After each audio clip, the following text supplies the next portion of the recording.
We're having one of the craziest and wildest conversations. We're talking sex, programming, society, taking all of the shame, guilt, and fear around it. There is deep learning moments here. Every single person has some level of this trauma, injury. They're cut off from the most powerful life force energy that we're all channeling, literally at our fingertips. All women are multi-orgasmic, ejaculate across the room.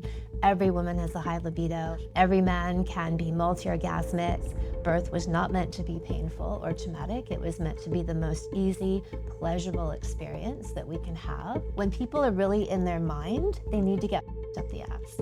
Like when you get stuck and going in circles in your mind, the best way to get out of that is to shove something up your ass. 75% of men ejaculate within 3 minutes, 95% within 5 minutes. No woman is going to achieve orgasm in that amount of time. I often say, if sex isn't making you feel deeply released, pleasured, ecstatic, transformed, and like it changed your life, you're doing it wrong. This is one you're not going to want to miss. I'm Kim Anami. I am a holistic sexologist and a vaginal weightlifter, and I'm here to show you how you can take your sexual energy and use it as a power source for creativity, rejuvenation, healing, and transcendence, and finding God. If you were to fit yourself into the ecosystem of helping people, you're not entering necessarily from a clinical side, you're entering through an experience side. And how do you describe what you do to people? Alchemy, transformation, liberation, self-actualization, which are all terms that what I would say my whole mission is to show people the true purpose of sexual energy, which is our creative life force energy, the energy that makes new life. And if we're not literally procreating, we can use that energy as a procreative source in everything that we do. In our career, in our finances, and our family, of course, our intimate relationship, our physical health, essentially, that's a really big one. Our mental health, our creative genius, all of these things are infused with the power of this energy. But so my main message is really to show people that connection, because for most people, they've been so programmed, censored, traumatized around their sexual energy that they have such a disconnect with it, a full dissociation. And then that dissociation shows up in every single reproductive ailment there is, from difficult periods or menopause, growths on the reproductive organs, low libido, lack of performance, not being able to orgasm. Every single one of those things would be traced back to having stuck sexual energy. And most people are stuck in some way in that they are disconnected. Very few people are able to grow up in our culture, in almost any part of the world, without some kind of injury and insult and mixed messages around their sexual energy. So they have no idea that it's this energy source. It's this great power that they're afraid of and often have been hurt by in many cases too. And yet the medicine is through that energy. People can heal all of those things and much more through liberating the power of this energy, learning how to connect with it and use it consciously as a creative manifestation power and molder in their lives.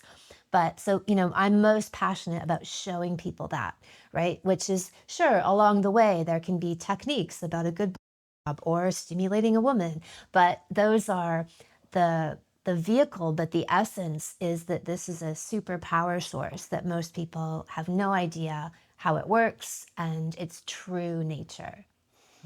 Where do you see the problem starting? Because there's programming from our parents, there's programming in society. Like, where are you seeing the problem begin with people?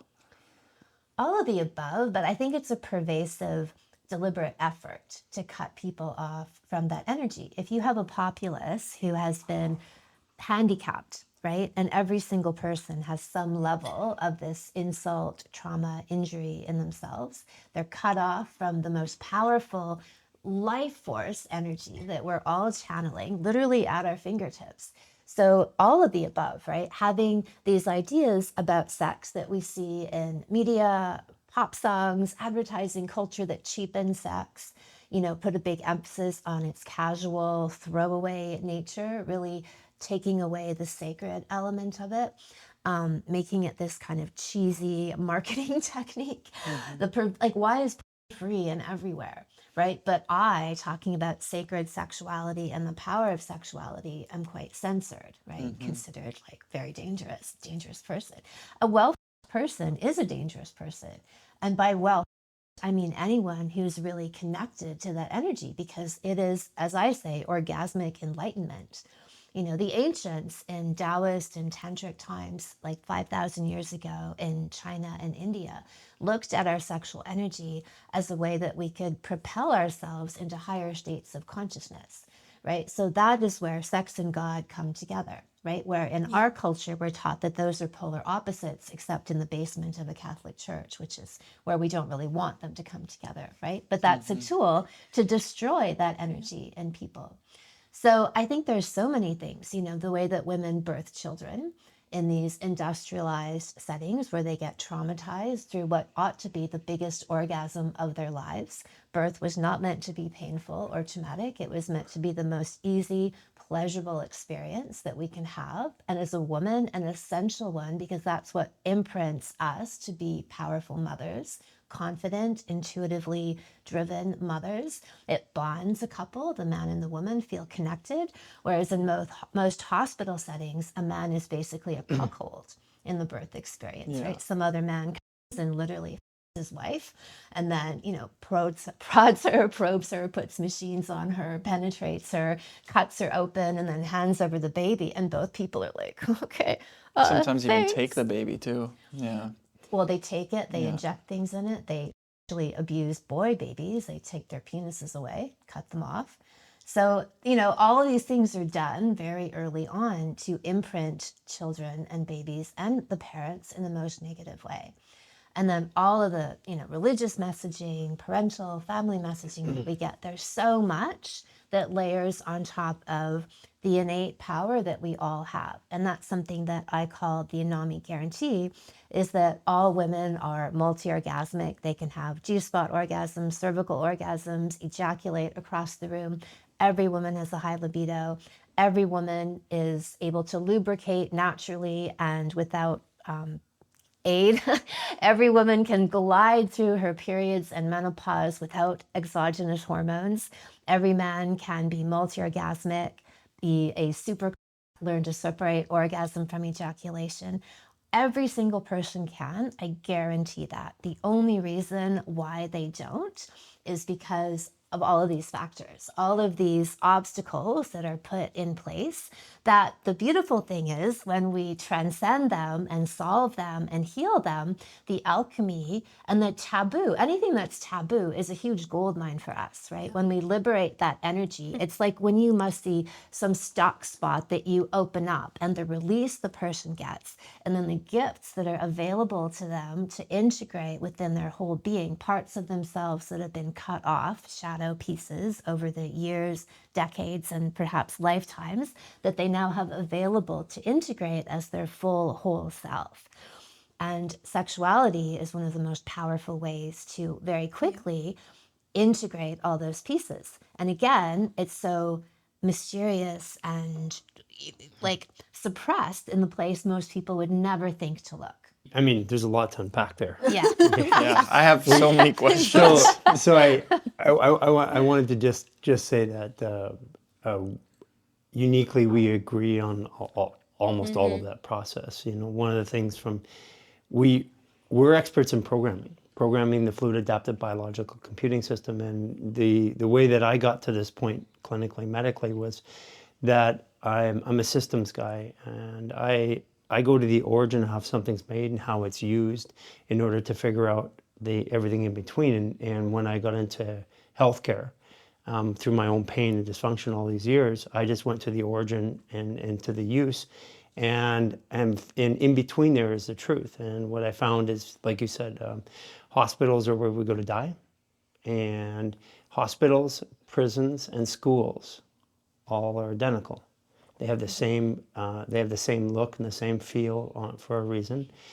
The idea of the birthing process, I came upon myself before I found that there was lotus birthing, that the placenta is supposed to be attached for 3 days, and that's a programming mechanism. Just They, dolphin birthing, yeah, there's, orgasmic birthing. There's and all- I've worked with a couple orgasmic birthers, and clinically, and helping them with their bodies and other things, and I also grew up in Judeo-Christian, so I was circumcised, and I can track circumcision to a reduction, to actually a reduction in our growth template, and because as I've removed the effects of circumcision on myself, I'm actually growing, physically growing. Yeah, like in height. In height, yeah, Yeah. 3 inches. pretty And traumatic at that age to cut At something. any age, but hey, Yeah. welcome to Earth. We're going to cut your off. Yeah. Yeah. I mean, I can't believe that anybody could buy into that narrative.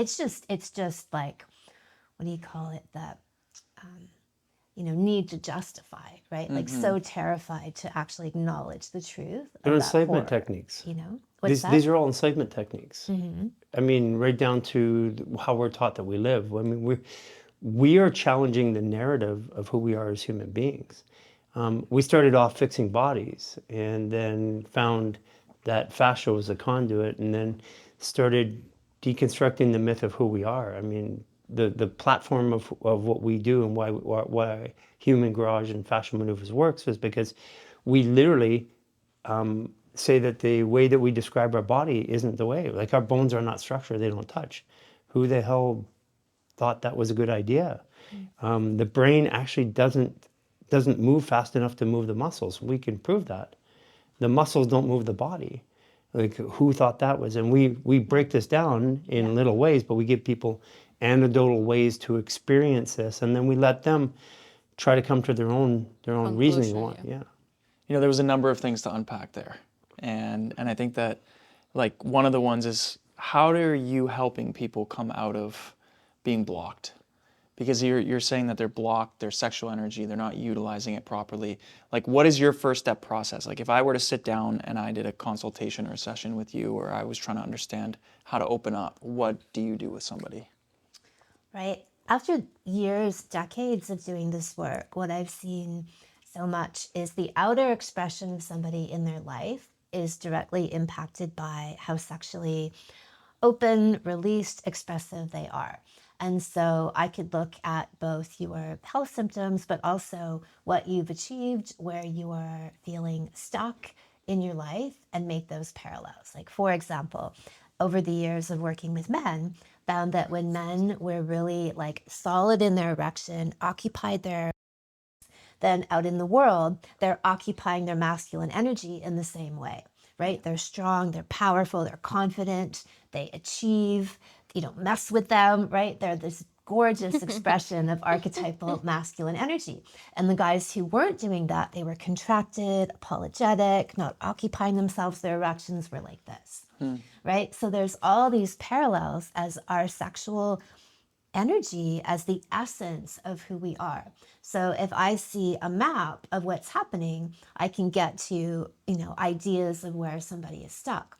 But basically, the process is very much the same. Is this idea of recognizing the blocks that we have. Those might just be beliefs, ideas that we've internalized. Like for women, a big one is Madonna whore, right? We hear that one ad infinitum. You can't even watch a Hollywood a Hollywood movie without having, a good woman, and then there's a hooker. Like, why is there a token hooker in every single movie, right? Why? Because we just have to keep reinforcing this idea of Madonna whore, Madonna whore, Madonna whore in women, right? So women are either good girls who, you have to really talk me into sex, or they're like wild, sexual, voracious vixens. But there isn't this happy medium for women to exist in.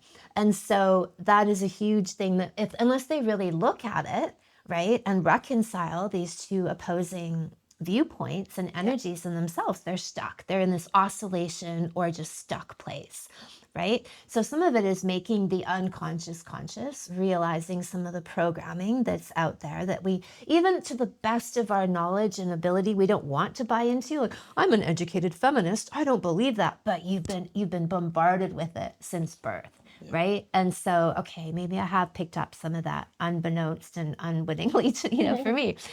And then just learning how to harness your sexual energy. Like, for example, so much of what we see, let's say a movie sex scene is 20 seconds of pumping, the guy has an orgasm, the woman, maybe, maybe not, who cares? Like, it's the same, things that we see over and over again, right? So people start to think that, I guess intercourse only lasts for 3 minutes. Anybody who's having, and statistically, that's true. 75% of men ejaculate within 3 minutes, 95% within 5 minutes. No woman is going to achieve orgasm in that amount of time. Every woman will be completely sexually unfulfilled and unsatisfied. That relationship will be full of strife because she'll resent him for just using her as a stress relief deposit. And he'll feel that he'll feel a sense of shame and embarrassment because he's really not living up to his true potential. All these dynamics are going on under the surface. So a big part of it is re-educating people about what's possible, right? Like, I would say a minimum of an hour of intercourse. I prescribe 3-hour weekly sex dates, minimum, where you have 3 hours. It's not dinner, it's not a movie, it's not a walk in the park. It's 3 hours naked in bed, whatever you want to be doing, but it has to be some kind of physical engagement. And you have enough time there to unpack, right? You have that time then to expand the whole sexual experience. If things come up, you can work through them. So we've had women, men and women, but I'll give an example of a woman who had been sexually abused when she was younger. She was terrified to put anything inside her vagina, right? Her own fingers. I worked with these jade yoni eggs to help women strengthen their pelvic floors and regain that connection. So she trusted me and the process. And so she committed to every day doing a little bit of that work. So she'd set a timer. First day was 30 seconds of putting this egg inside of her vagina. The next day was 60 seconds. The next day was a minute and a half. And even though she would have anxiety, panic attacks, all this energy coming up in her body, she breathed through it. She allowed these feelings and memories, experiences to come up. And then after, several weeks or, maybe like a month, she was in this full place of being able to, she was having actually like full emotional reaction. She was laughing hysterically, crying hysterically. All of this locked up emotion that had been stored in her tissues was now emerging with the attention on it, with the physical stimulation, with the self-love of, I'm finally going to listen to you. Where in the medical profession, they'd be like, oh, you can't open your vagina. Here's a device to pry it open. Literally give women or an this injection. thing. Or surgery, or antidepressants, like totally random, useless enhance Band-Aids, rather than going into the root and the heart of the problem, right? Where she's doing her own, what I call it demon hunting. Now that I've been calling it that for decades, but now we call it shadow work. Where you go in there to confront your own source of the injury. Right? And sometimes it's helpful to have outside tools to do that, outside support, but you can actually literally go inside your own body and do it yourself as well. As long as you have that wherewithal to be slow and compassionate and patient, right? And you're not trying to force the issue, right? Like shove something in your vagina to pry it open. So then now she describes herself. She gets high from her own vagina. She's now this radiant, sensual, expressive, orgasmic woman who was stuck. But the way through that was the slow, conscious reclamation of that energy and those parts of her body, those experiences. So I think that the methodical commitment to going slow, and like I said, making the unconscious conscious, recognizing that there's places that we've been halted, suppressed along the way, and going back to retrieve these pieces of ourselves. And then me showing people techniques to then consciously harness that energy. And a big part of that is breath. Breath moves energy throughout the body, and sexual energy is no exception by deep breathing. And most people shallow breathe, they hold the breath when they get sexually excited, when they get close to orgasm. So just by breathing deeply, being present, maintaining eye contact with their partner throughout the process, they can help stave off that impulse to disconnect and to dissociate, right? And to be present and let whatever is there come to the surface. So I'm all about a multidimensional approach to healing, right? There's the physical, sexual approach, emotional, mental, and then energetic and spiritual work. That if we're hitting it on all those angles, we'll have the most lasting and permanent success rather than, again, like an allopathic band-aid, right? It's not a solution. It's just a distraction. Yeah. I was going to say it's interesting because you mentioned something earlier, which is men are underperforming and women are understimulated. And so men are leaving embarrassed, feeling emasculated, and women are feeling unnurtured, right? So that's a pretty big issue in society today. And men are being, they're the only ones who get to have the orgasm, and women, it's just too complicated, right? So, Basically. so really the question is, Here's a vibrator for Christmas. yeah, exactly. Anything that can disconnect us from each other. So what do you do when that's a situation? One, for the man, and then two, for the woman. Like, how are you helping men perform better, and how are you helping women get what they need as a result of that?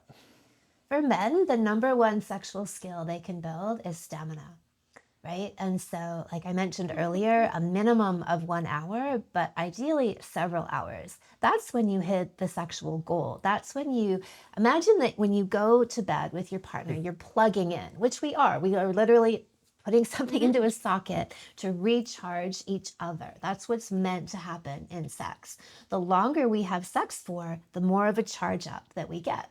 In a short session, somebody could say they don't even like sex because if they're having 3-minute encounters, I agree. Why would you want to? Right? I understand. But if you're having what you're meant to be having, I often say if sex isn't making you feel deeply released, pleasured, ecstatic, transformed, and like it changed your life, you're doing it wrong. Right? You're supposed to feel all those things after every encounter. So you go to bed, you recharge. The longer you have sex for, the more of that energy you cultivate and you build and you have to use. So you feel more sexually fulfilled. You have more of this tangible energy to then infuse out into the world to heal yourself, to heal each other.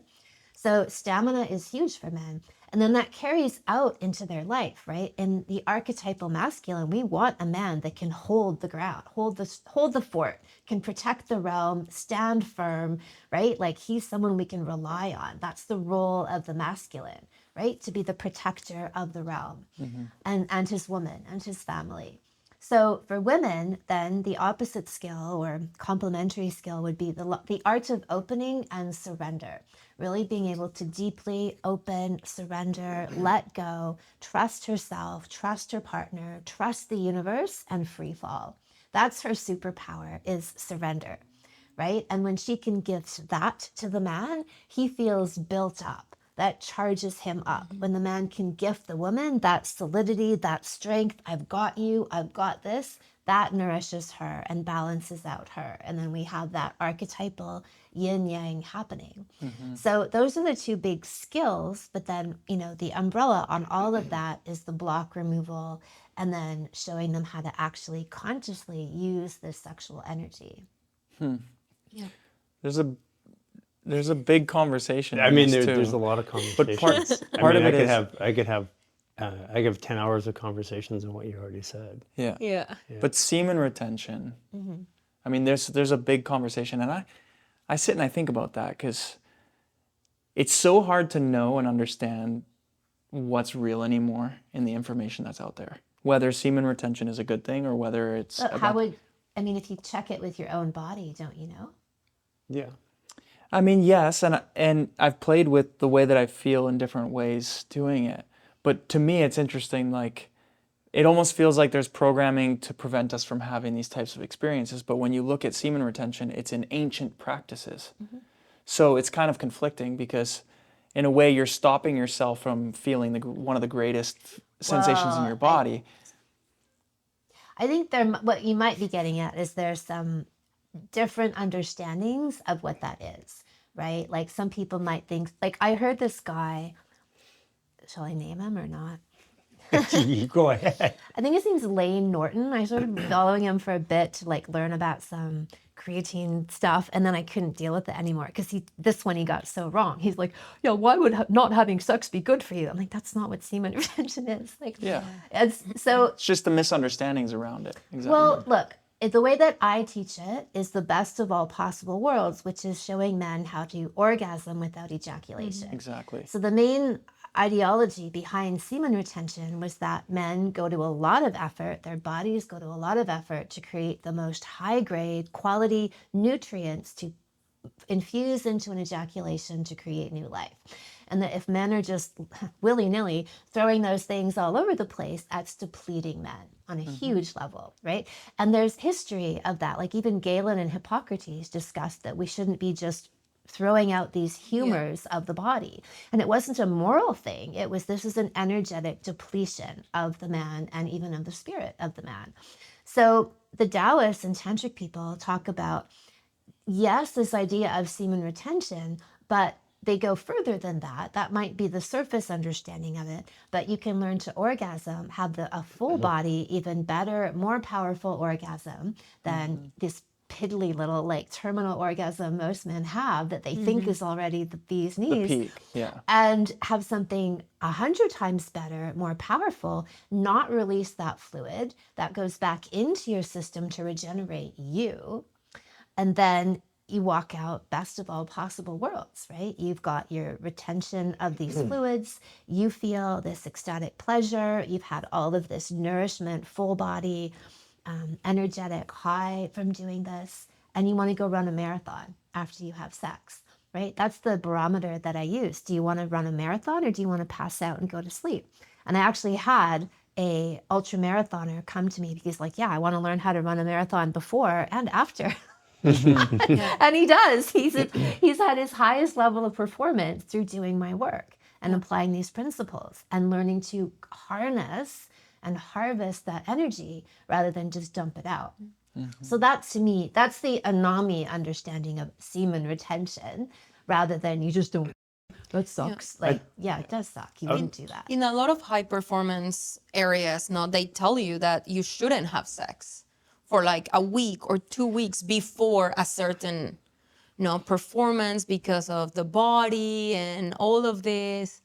And like just all of the ideas around it, like from what you were saying about women, like prostitutes at the beginning of time, they were the ones that took the trauma away from men that came from war before they went back home. Right. No, it was like a sacred work. They were part of even, I think, the church at some point because they There's were a healing taking the culture. trauma. Yeah. They're therapists. Temples, Yeah. They were alchemy. therapists. Yeah. No, and like now it's like you said, it's these two polarities where either you're the good woman that they bring home and introduce to your mother, or you're, like the slutty one that they keep under the table. So The prostitutes would meet the men at the edge of the battlefield so that the men wouldn't bring the anger to the to family, their homes, to the exactly. family. Yeah. They were therapists. And they were therapists, but it wasn't seen that way. It wasn't seen like what we've done in society today is we've taken common things, whether it's nicotine, we've made bad, which is actually good. We've taken everything that's good and we've made it bad. You're talking about being censored. You're getting censored because you're actually talking about the good version of it. We get censored for talking about minerals because and hydration in a good way when we're actually showing hydration in a bad way. So there's a lot, since the beginning of time, we've been playing with humanity and controlling them through ideas, and we make those ideas popular or dispopular. And it is confusing, but you asked him, don't you know in your own body? Exactly. We are experts at knowing in our own body. Literally, we teach that. And the challenge is people today are not connected with their own body, so they're looking for sources of information that they trust. And then it becomes, who do I trust? And now the trust factor is a social media game. Well, I trust this person more than that person. Yeah. I trusted this person until I found this. Yeah. And this happens in every aspect of humanity. And it goes right down to food, it goes down to sleep, and there's all these different belief systems.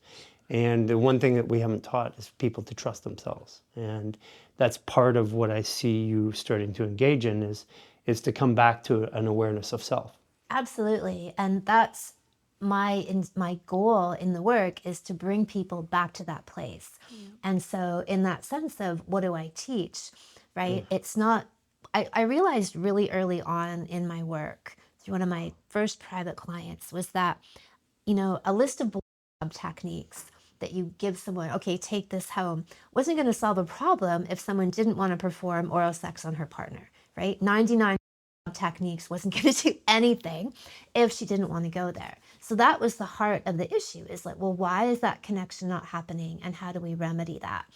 And so, I mean, I'm almost loath to give techniques sometimes. There's certain things that need them, then I'll give them. But my goal is to get people to be so in tune with themselves that they can read the energy of their own body, read the energy of their partner, right? So rather than learning a choreographed dance, they become their own inner source of music, right? They can read their own rhythm, tune into their partner's rhythm, and that becomes the sexual Strategy dance. before tactics, desire before, because you have the desire, you'll figure it out. If you, The desire and the inner connection. well, exactly. This has been one of the bigger issues, is that people, we said earlier, weren't connected to themselves. So it draws up all these. I'll tell you my personal experience. I went through life, having sex, and then getting married, having sex, and feeling a shame that came out of that. Well, I didn't realize that shame was connected to a sexual abuse until only a couple of years ago. I connected with the sexual abuse from a parent, and I didn't connect those two things because that's programming. That's programming of my individual experience through pedophilia that happened, and it happens widely. And I don't know what your exposure to that is, but I can tell you right now that in North America, it's 2/3 of the people have had that experience in some way from a family member or something like that. And we work with it on the other side. But there's these subtle programming techniques which change the ability, my experience, or my ability to understand the experience. Because I just thought I thought it was weird, but why do I feel this shame or this guilt every time that I have sex? And that happened my entire life. And this is what's going on, and it's at the society level, and it's breaking down those barriers, which again is caught in the tissue. And then the mother has a child, and she passes in the first 8 months of the pregnancy. All of the feelings and the emotions of the mother are passed to the child. The child doesn't have a neocortex, so the child can't actually be autonomous or self-regulate from the mother's experience. And that is the programming that goes generation to generation. So what we've been working on is, what we found is ways to actually break that programming mechanism. That's what we've been doing with ourselves, and that's what happened to me. But it's deep. This is deep. It's programming at the society level. We say that the body is a fluid adaptive biological computing system. And it's programmed like any other computer. And the foundation of my work was to take all the mystery out of it, treat the body like a computer, and break down the systems and learn the programming language. And that's what we've been doing with fascial maneuvers. And application of deprogramming in the fascial tissue leads to awareness. And this is a journey that we started, because I didn't start it in the clinic. I started it when we started doing these maneuvers every day. And that's what finally started the healing process. In you. Well, not just in me, in all of us, and with our families, and now with tens of millions of people around the world. And because we have such a broad audience, we get hundreds and hundreds of thousands of live testimonials. We made it cool for people to talk about their shit. Yeah. Like whether it's sexual or abuse, like we talk about our stuff Everything. so openly that like when I found out about my abuse, first thing I did is I told everybody. And it was hard. It's hard to talk about that. But what it does is it opened up everybody else, give them permission to do it. And that's been the foundation of our whole movement. Yeah. And even understanding that some things, could be an abuse that we don't see as one.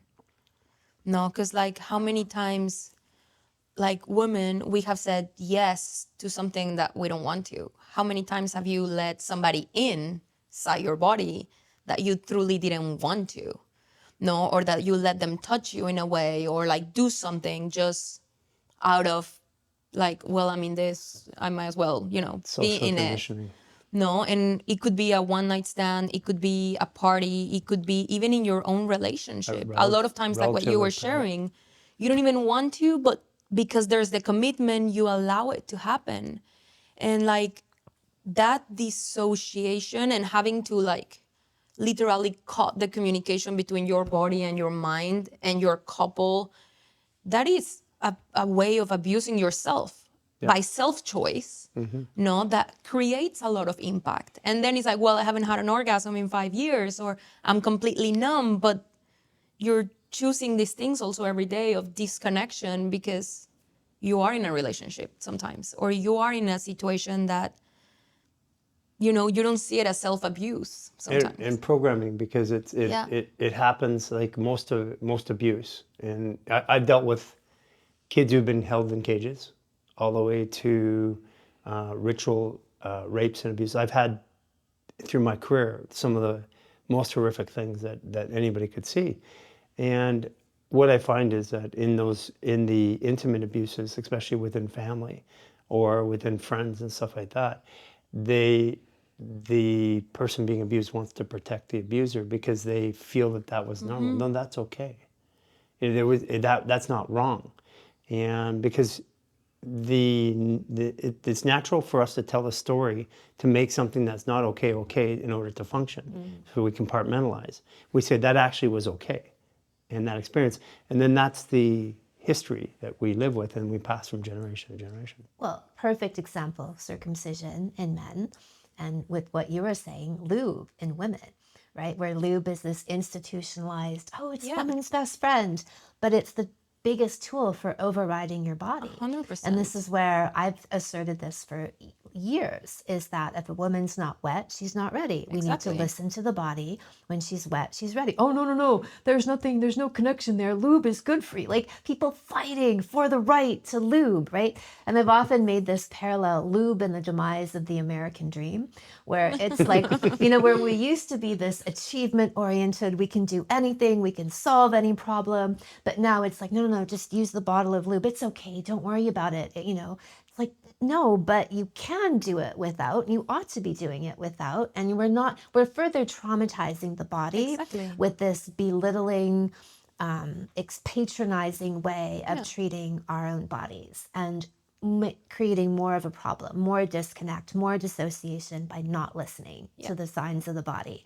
And then there's so much of the Western programming that's shown us, well, the body is kind of dumb. Why would we listen to the body, right? Like women aren't wet. Well, that has nothing to do with their arousal. Like what, right? We have, you must see this all the time where people have been so like the body is dumb, right? Why would we listen to anything that the body is saying? That's the opposite of our message, but that's the entire programming is that we actually see the body is intelligent and the brain, well, technically the brain is less intelligent. The body has the intelligence. The brain is a processor. The body is the computing system. Yeah, I agree with that. What about the chemicals? Which ones? In condoms, to lubes, to Tampons, even tampons, to dildos. Yeah, Like, don't put any of them inside. yeah. And what are you, like, is there something that you're specifically seeing in what women are putting inside of themselves that is really impacting them? Well, I've been a proponent of holistic methods for decades, right? In my own life, that's the foundation of my work. And so, I was on the pill for 2 years when I was a teenager, went off it. I've never been on it again. And so I was practicing natural body observing birth control in my early 20s and all the way through my entire reproductive era.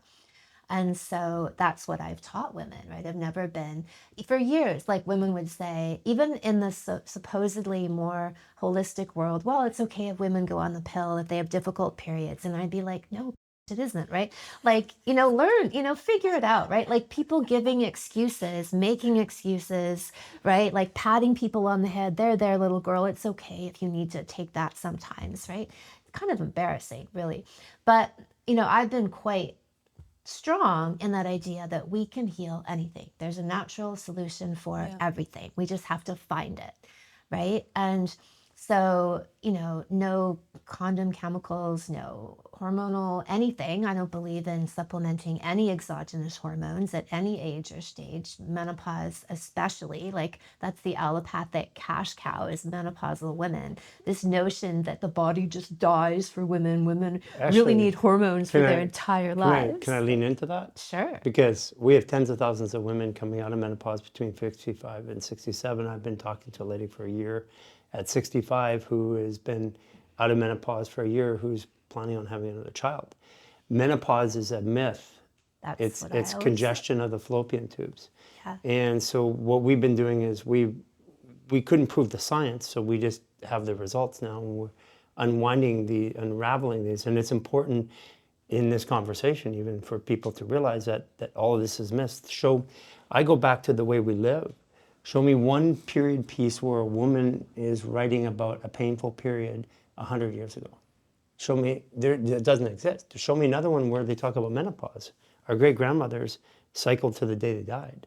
These are all myths. They're complete myths, and they're complete, and we've bought it as a society, like even the aging myth. So one of the things is, in our process, Jay and I just had a biological age test done, and I'm 56. My biological age is 30. His is 17. My red blood cell count is that of an 8-year-old. And this has happened in the last 6 years from living the lifestyle that we live. And we have all these, we get a lot of biohackers, obviously, and they're trying to slow their aging down to 0.8 every year, where we're at -2. And this is all natural. So we believe in the body's ability to heal in every way, shape, or form. And we also believe that when we remove the chemicals and the stress and the trauma from the body naturally performs at any age. Does that mean I perform like a 17-year-old? Not just kidding. I don't know. Gone in We have 60 to. I seconds? don't know. I I don't have to ask. Gone in Does 60 he perform seconds. like a I'm 17? not Don't gonna answer. go there. But I want to ask something, because birth control is programmed systemically. Like, people are afraid to have kids. It's taught to be like, birth is a burden. It's painful. It hurts. Kids are expensive. Blah blah blah blah blah. The programming is super deep. Yeah. So then there's fear mongering around that. People are then taking birth control, which is creating an infertility issue. But there's a natural way to watch your rhythm and to protect yourself from having an unwanted child. Can you talk about, because you brought up that there's another way to do it. Can you dive more into that for people who don't know how to do that? Yeah, I mean, look, for starters, though, to sum that up, is women are convinced they need to be on hormones from puberty until death. Right now, the messaging is go on the pill for any reason: birth control, bad acne, difficult periods when you're in your teens. If you're not regular. Yeah, whatever it is. And then when you want to have a baby, they go off it. They can't have babies now because they've been messing with their hormones. Their hormones never had the chance to freely, naturally evolve and express. And then they have to do IVF. Then maybe they manage to get a baby or two. And then they get into their perimenopause. What's that? Or 6. Or 6. Because of the IVF. Oh, right. Yeah, the right. twins and Yeah. And then they get into, now they're trying to sell perimenopause as something that happens in your mid-30s. And so you need to go on hormones. And I quoted one of these Meno shills that I quoted, and she literally said that she will be on estradiol until the day she dies, right? So she's making the argument that women are so useless that they need to be medicated their entire lives. The female body is so completely inept, right? It's just shocking to hear these things come out. And then women are like, yeah, that's my problem. I just need to take drugs every day, because they want an easy fix rather than getting to the root cause and doing a deeper dive. So birth control, what I teach women is learning the rhythms of your own body. Just like any other female in the animal kingdom, the female shows visible signs of estrus. We are no different. Yeah. And so you learn to observe that. It might take you a few months to get confident in it. The signs are all there. Women feel them, they see them. They just don't make the connection that these signs have anything to do with their fertility until somebody explains that to them and shows them how to do it. And then that's the most empowering thing you could have, because your partner can be involved in that process. The woman knows her cycles and her rhythms, and you can learn when to get pregnant or to avoid intercourse to prevent pregnancy. And the other thing that I think is really interesting that you've said is that this whole programming around anti-family, giving birth is scary, and instead of us really, and I love that there's this whole trad wife, trad family resurgence happening now that's really I've heard the encouraging. comment. I've heard the comment, but I have no idea what it means. I Well, I mean, guess we've been in isolation for a I'm while. not sure of all these terms Like anymore. we've been hiding in a mountain for the last 6 years. So a return to this idea of the homestead, couples having big families. I Oh, think right, even in yeah, 2020, okay, yeah. this idea, let's get out of the city and into Yeah, the living off the country grid. where That was us. nobody can tell Yeah. us what to do. We were doing it and without, have our own cows and chickens and land and food production, that nobody can hold that against us, right? Try to make us do things we don't want to because they're, blackmailing us, right? By not letting us get to these things. And the idea of having big families, right? And really having the family as a value. I've been living and spending time in Bali and Indonesia since 1997. And there, the very first priority in their lives is God.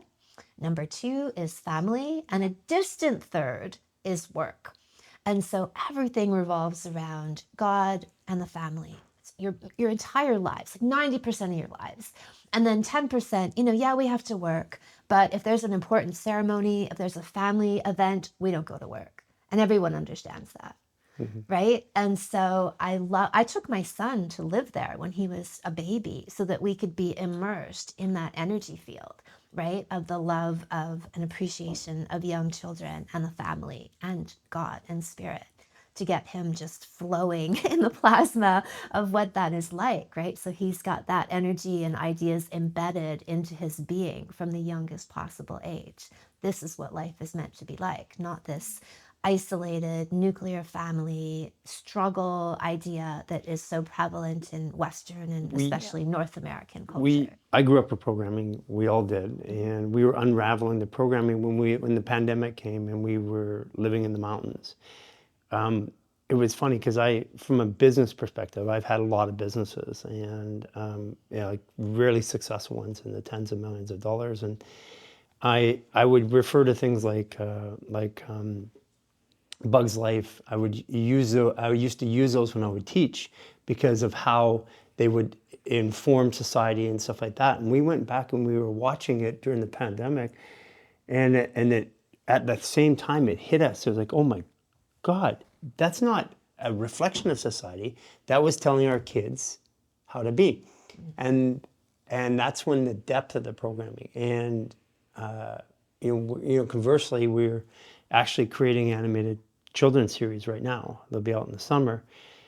Because the programming is so deep, the only way to combat the programming is to combat it at the level at which it's been doing. Smart kid cartoons.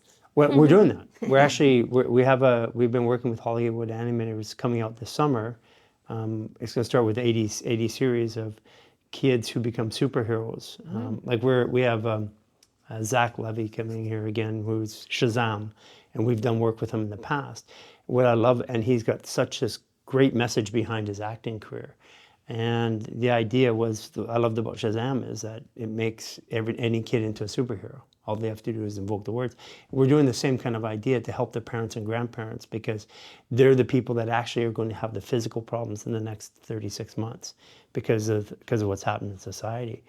And the programming level at which we're working on, that's really where we have to go back to. But we're using the current modalities of programming humans, and we're going back at it at that level. Yeah, it's we've been using this word a lot, programming and reprogramming, and so much of our collective work is about that. And sometimes when you see, that's one of the first entry points in, right, is to show people a different way. Because a lot of times people have some intuitive sense, unease, like this isn't quite right. And I found that in my work with sexuality, people looked at the messaging they've been given and they're like, I don't know, that's not quite right, but what's the other way, right? If you don't see it, you don't know. You don't know what you don't know. I only know what I know. Yeah. Yeah, the scope of what I know. Yeah. And so to be giving people these alternative pathways. And then I love to see that light bulb of recognition of like, yes, right? That is what it is. That makes sense. That's what I've always intuitively felt, that sex was this sacred portal into other dimensions, right? Rather than just this like off fest to put yourself to sleep, you know? And so I love being part of that process of illumination for people. And then, you know, as we all are here, guiding a different pathway to that inner knowing that's already there, but helping people to just get righted in the compass. So I mean, there's a lot of different belief systems that have been propagated around the world. Everything from, you know, single family in China, single child families in China, which caused a big issue, all the way to, you know, in our country here, different topics like multiple wives. All of these different things are systems or ways of getting an outcome in some sort of control mechanism. Like where do you stand on like topics like, let's take one right now, like monogamy? What are your thoughts on that? I talk about something I've dubbed conscious monogamy.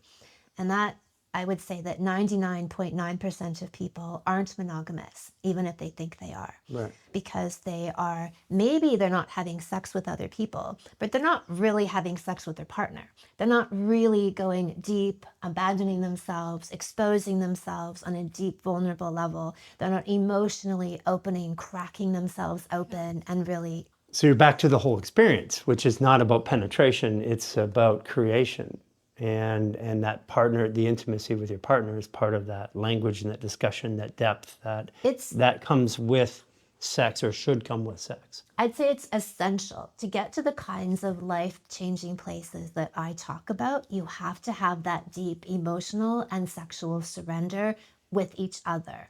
If you don't have that, you could be having what I call junk food sex versus gourmet sex, right? Just having lots of sex isn't the key to the kingdom. So where do you split the hairs then? So because now the conversation is it cheating if I have this? You know, the common one you see right now is I got my work wife or work husband, and which is this really weird thing that just kind of popped out, and people started saying it to me, and you know, and they started using this language, and I'm like, somehow I had missed it. I'd been in clinic for a decade, and I'd missed all the corporate stuff, and this work wife and work husband came up, and stuff like that. That is challenging these intimate relationships, technically. Well, okay, what I've seen is when a couple then, like I have couples come to me who think they have a good sex life. They have sex a few times a week. They both have orgasms. They think they're doing pretty good.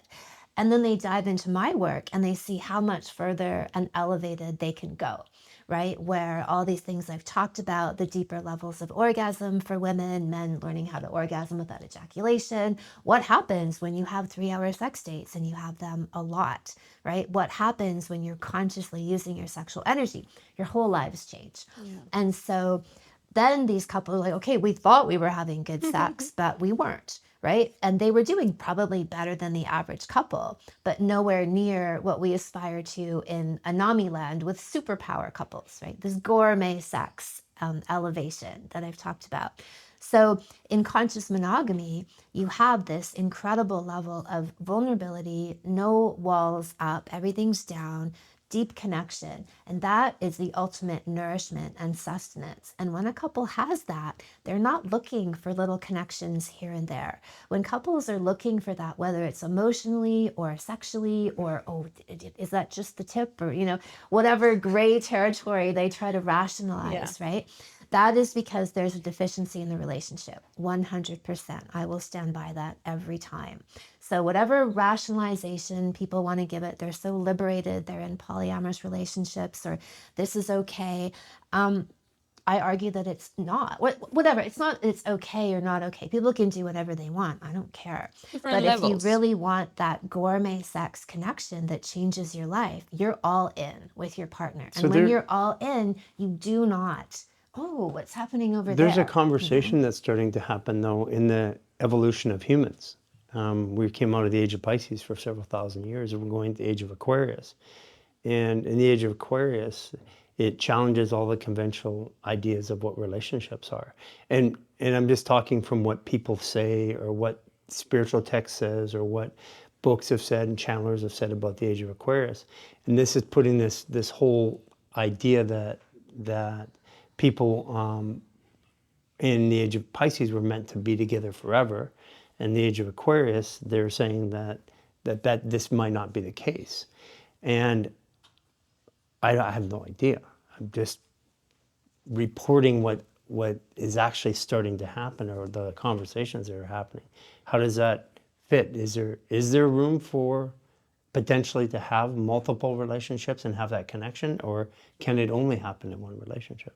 What I've seen is that people go the furthest and the farthest and the deepest, furthest and farthest, go the furthest and the deepest when they are immersed in that deep connection with each other. And the more that you open up that portal, it's like you have an oven that's cooking, baking a cake, right? The more you open up that oven, you let the heat come out, and you're not concentrating all the powers of that heat onto what you're trying to create. And so I don't have any judgment in this. My assessment is strictly from an energetic one. Who is working at the highest level of their collective energy versus who seems to have more energy leakages? And I would say in that container, they're working at a more concentrated level than people who are leaking out. Do you think we're evolving? And the reason why I say this is that because, yes, that is the age of Pisces and the age of Aquarius. We're actually having multiple relationships. Well, define multiple relationships. In every aspect. And in community, we're going back into community in a way that we never have before. And we're like tipping into something that we can see that there's a physical evolution of the human species. Like we're actually documenting that. And the species is changing. There's elevation of consciousness. And so that's challenging the norms of society. And first of all, I agree with everything that you've said so far. I'm just asking the question, do you see there's a potential that relationships change as species evolve? I think the evolution is toward the dynamic I'm talking about, because what I would say is we've never really had it. What people have defined as monogamy is more of a duty-bound, tacit acceptance and performance oriented, like, yeah, we're together, but we're not really. We're not emotionally deeply connected. We're not sexually deeply connected.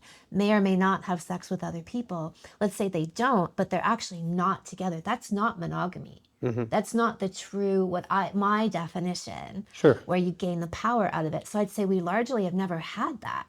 So if we've never had that, and my idea is we're evolving into a place where we actually have that deep connection with each other, that is new. That is an evolution. Well, partly this comes from a standpoint of we only know history from what we've been told. And, Sure. And we were told that we had to survive and that we had to work together. And we're actually finding out that that's a lot of the history that we've been told is not true. Well, I agree with that. Like right down to where we live and who built the place. Yeah, I know exactly what you mean. Yeah. So in other words, it's to look at history as a way to understand today doesn't exactly put us in a very confident place. I think there's something happening in the world that we can't really explain. If you look at what's inside and then what's outside, at the cellular level, at the universe level, it operates the same. And then technically the human being itself should operate the same. So from a biological perspective, and again, I'm not disagreeing because I actually agree with what you're saying, but from a biological perspective, if cells only communicate with a single cell, they die. But if they propagate and they go to other ones, and this has been the argument for a lot of time, is that in the universe, and bacteria, for example, need multiple points of contact to be healthy and growing, and that also happens at the atomic and at the universe level, and then somewhere in the human beings, we sit outside of that, and that's been a question that I've been looking at, saying, well, what is right? Because human beings seem to step outside of nature in that one way. Well, for one thing, when I talk about the conscious monogamy idea, is that people who think that we're with the same person for 20 years or 30 years, you are if you're both committed to stagnation. If you're both on a path of conscious growth, you're changing all the time, right? So you're with a new person all the time Good point. if you're both deeply committed to that way of That's life. the best answer I've ever heard, by the way. That literally is the best answer I've ever heard. But even like, I'm going to use us as an example for a second. Like, we change so much, So fast. so fast. And not just physically and mentally, but like, you started smelling different 2 weeks ago, by Yeah. example. Yeah. Your breath smells different. When you start working on people, it smells different. And you're not my partner. Yeah. But we spend so much time, together that even everything is changing all the time. Like we are definitely. We're an accelerated We're not even change. the same person or close to. We don't think the same. We don't smell the same. We don't look the same that 6 months ago. Yeah. But we are in that way because of the evolution. Like we've gone this path biologically. We're changing and the reason why I ask these questions is there are things that we've been documenting. Like I've lost my tailbone in 2019, disappeared my coccyx bone, which there is no medical explanation for, and it went away in a day, not in a week. And I have 30 years of medical evidence, and now I have something that's different. So we're in this process of changing, and we're also trying to understand our world of changing. And you get the sensitivity like that, I know exactly when it changed. I know actually what was going on in me. That was a shift in me. Yeah. We're that in tune. Well, I love the idea that we have alchemy with a variety of people. It doesn't necessarily mean we're having intercourse with a variety of Exactly. people. Yeah. But you can have these, for sure I feel that in my work team, right? Where we'll have a meeting and there's creative ideas flowing and there's a beautiful alchemy that's happening there, right? You can have that with friendships, people who really get you and you can tell them everything, right? There's an alchemy that happens there. That's valuable. That is an essential part of life. I mean, I'm making a line with who you're sharing your most intimate fluids and body with. Right. Right. But as we know, when you're even in the proximity of people, there's a hormonal communication going, there's smell going. Yeah. There's Exactly. Still, I would say So exposed to different bacteria So I have in a a positive way. I think there's an unrealistic perception that one person can give you everything that you need. And that's not what I'm saying. Yeah, no, I'm agreeing with what Yeah. you're saying. It's like I have multiple needs. Some people I have deeper conversations with. It may be a male, it may be a female, it doesn't matter. But that fills my cup in some capacity. Yeah. And I think we're trained that this one person, this most intimate person that you're with, is the only one that can fulfill you emotionally, mentally, and physically. And I think that that's one of the things to also look at, that being in community, you get multiple versions that fill your cup. You might only be intimate with one, but you have mental stimulation and conversations with another. And I think that that's also an important aspect of it is we're trained to believe that it has to be just one. I think setting the container is important. We chose to live in community. We combined our finances, our life, and to try because we see society going back there, and we said, well, we have to figure out how this works, because if we're leading people in a direction, we don't know how the basic foundation of community to commune and cult is gone, because that was extracted out of us by separating us on purpose over the last. We're probably close to the same age, I would say. But I lived at the very end of all the neighborhood moms knew who I was and would feed me and clothe me. And that no longer has existed. So we've chose to dive back into community. And what we found is that we've had the ability to work through multiple lifetimes of stuff because of the interactions. The amount of like how many reflections. other people would be able to say they noticed my smell change. And it's also been that way for our children. Her child, for example, who's had the ability to grow at infinite amounts because has all these reflections of conscious people to deal with. And we're not the communities that have gone off to Costa Rica and isolated themselves either. We've taken a very different approach. But part of even this conversation is for us to understand, because these are deep conversations. And where does the boundary draw? Like if because currently the belief there, what you're saying is true, and I believe it to be true. But there's also a part that says because of what we believe a family or what conversations should be had, because there's a societal belief of what conversation can I talk about my sexual function or dysfunction to her? Is that okay? And and there's certain societies and certain people that say that's not okay, and there's certain cultures that would say that is perfectly okay. And this is where we have cultures starting to clash, and we're looking to navigate through these things ourselves.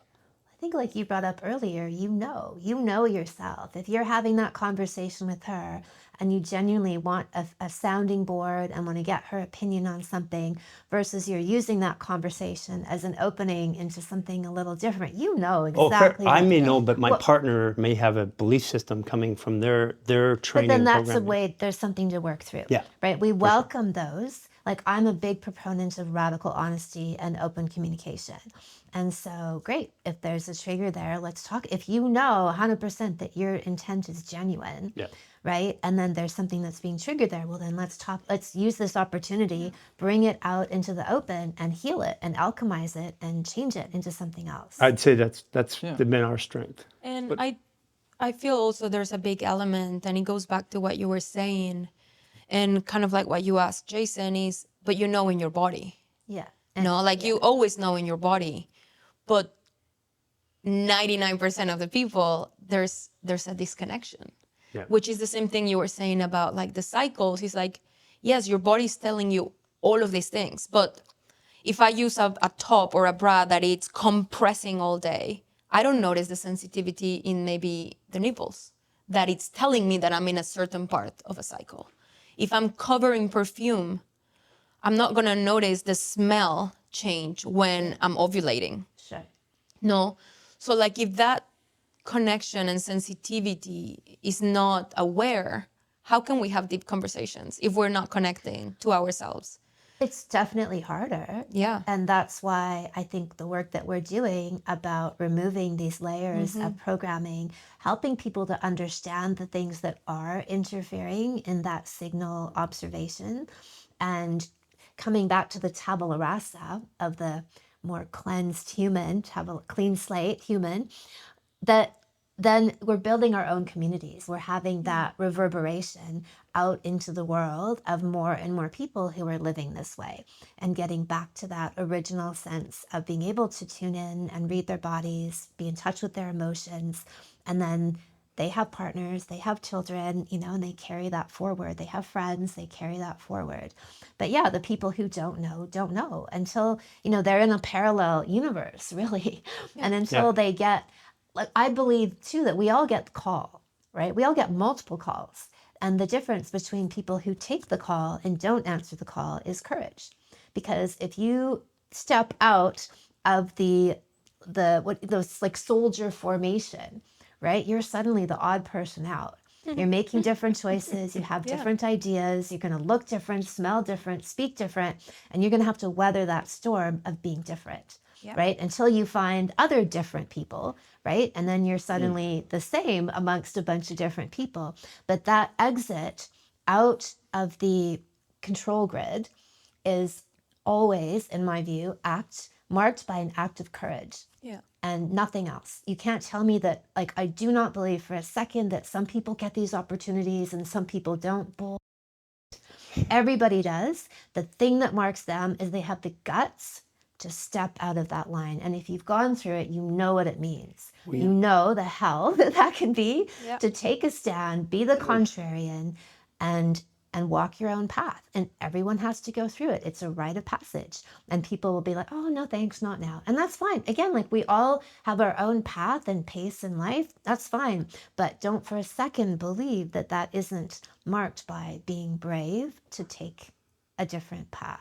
The journey was, I was in pain all my life. And even when I was in clinic, I was getting treated all the time. And I was still in pain, but I was being treated. Then when we started doing these crazy little fascial maneuvers, within 3 months, my 30-year journey was starting to unravel itself. And what we found is that when we take the human body out of stress long enough, then we start to be able to self-actualize and come back to that. And that's been our journey.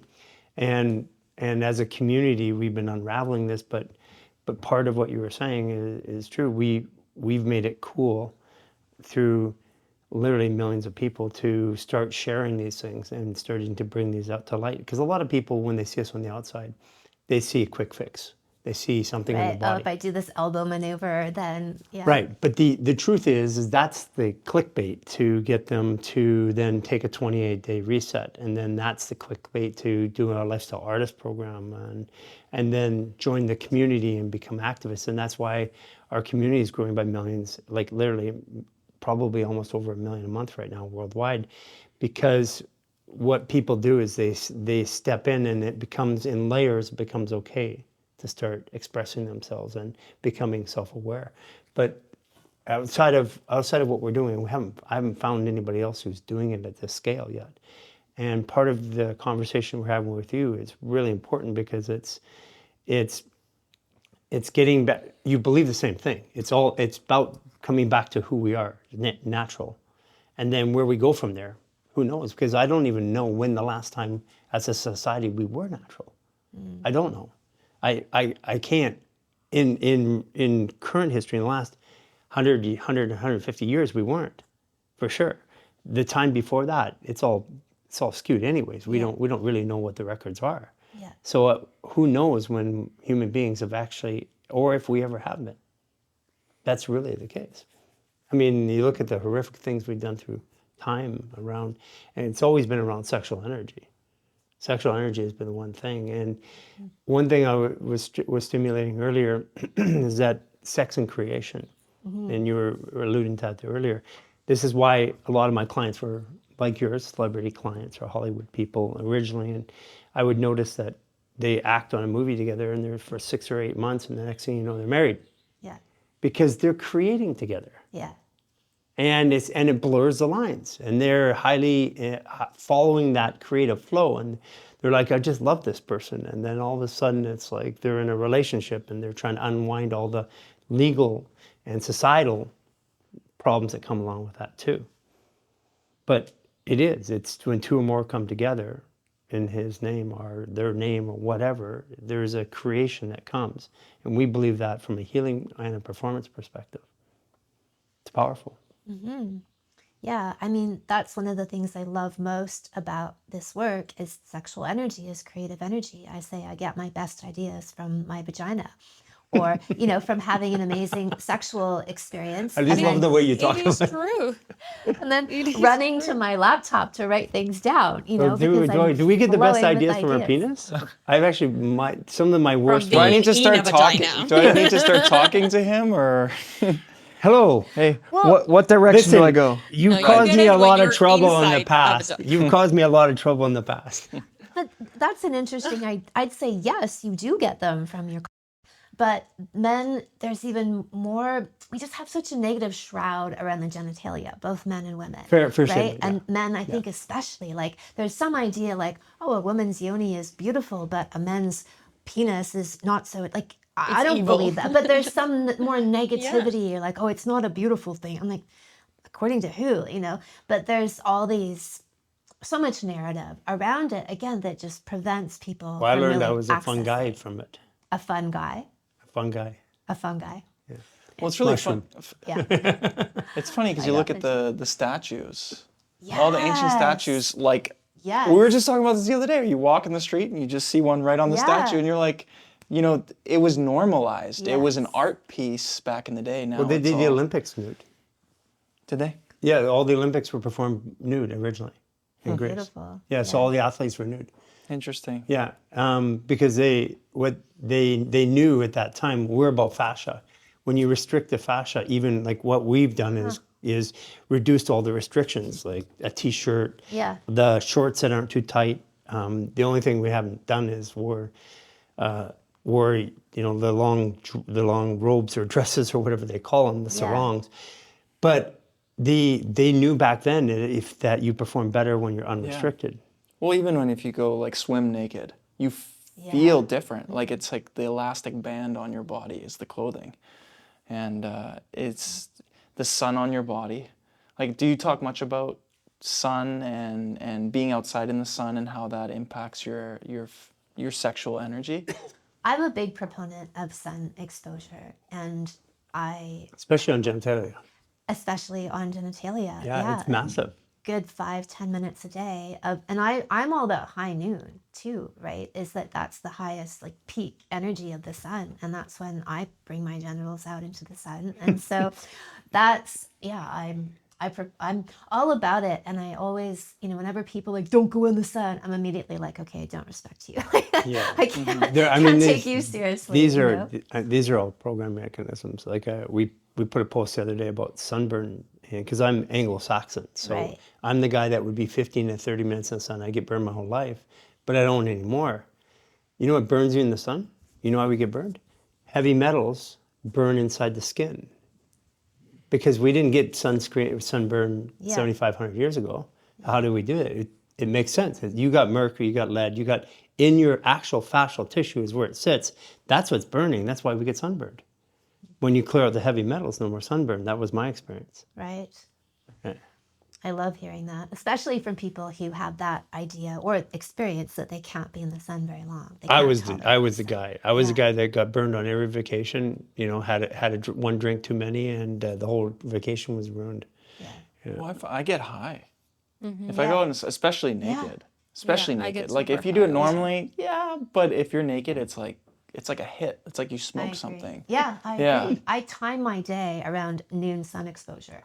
Meetings in the morning, in the afternoon, but then between 12 and 2, you can't touch me. So- I have to be out on the beach. But if you have a prime time to be out in the sun during the day. Mm-hmm. Do you find that there's a prime time to be intimate in a day? Great question. I love the idea of morning sex, and that's what I really try to promote to people, because many people the two big excuses are we're tired and we have kids.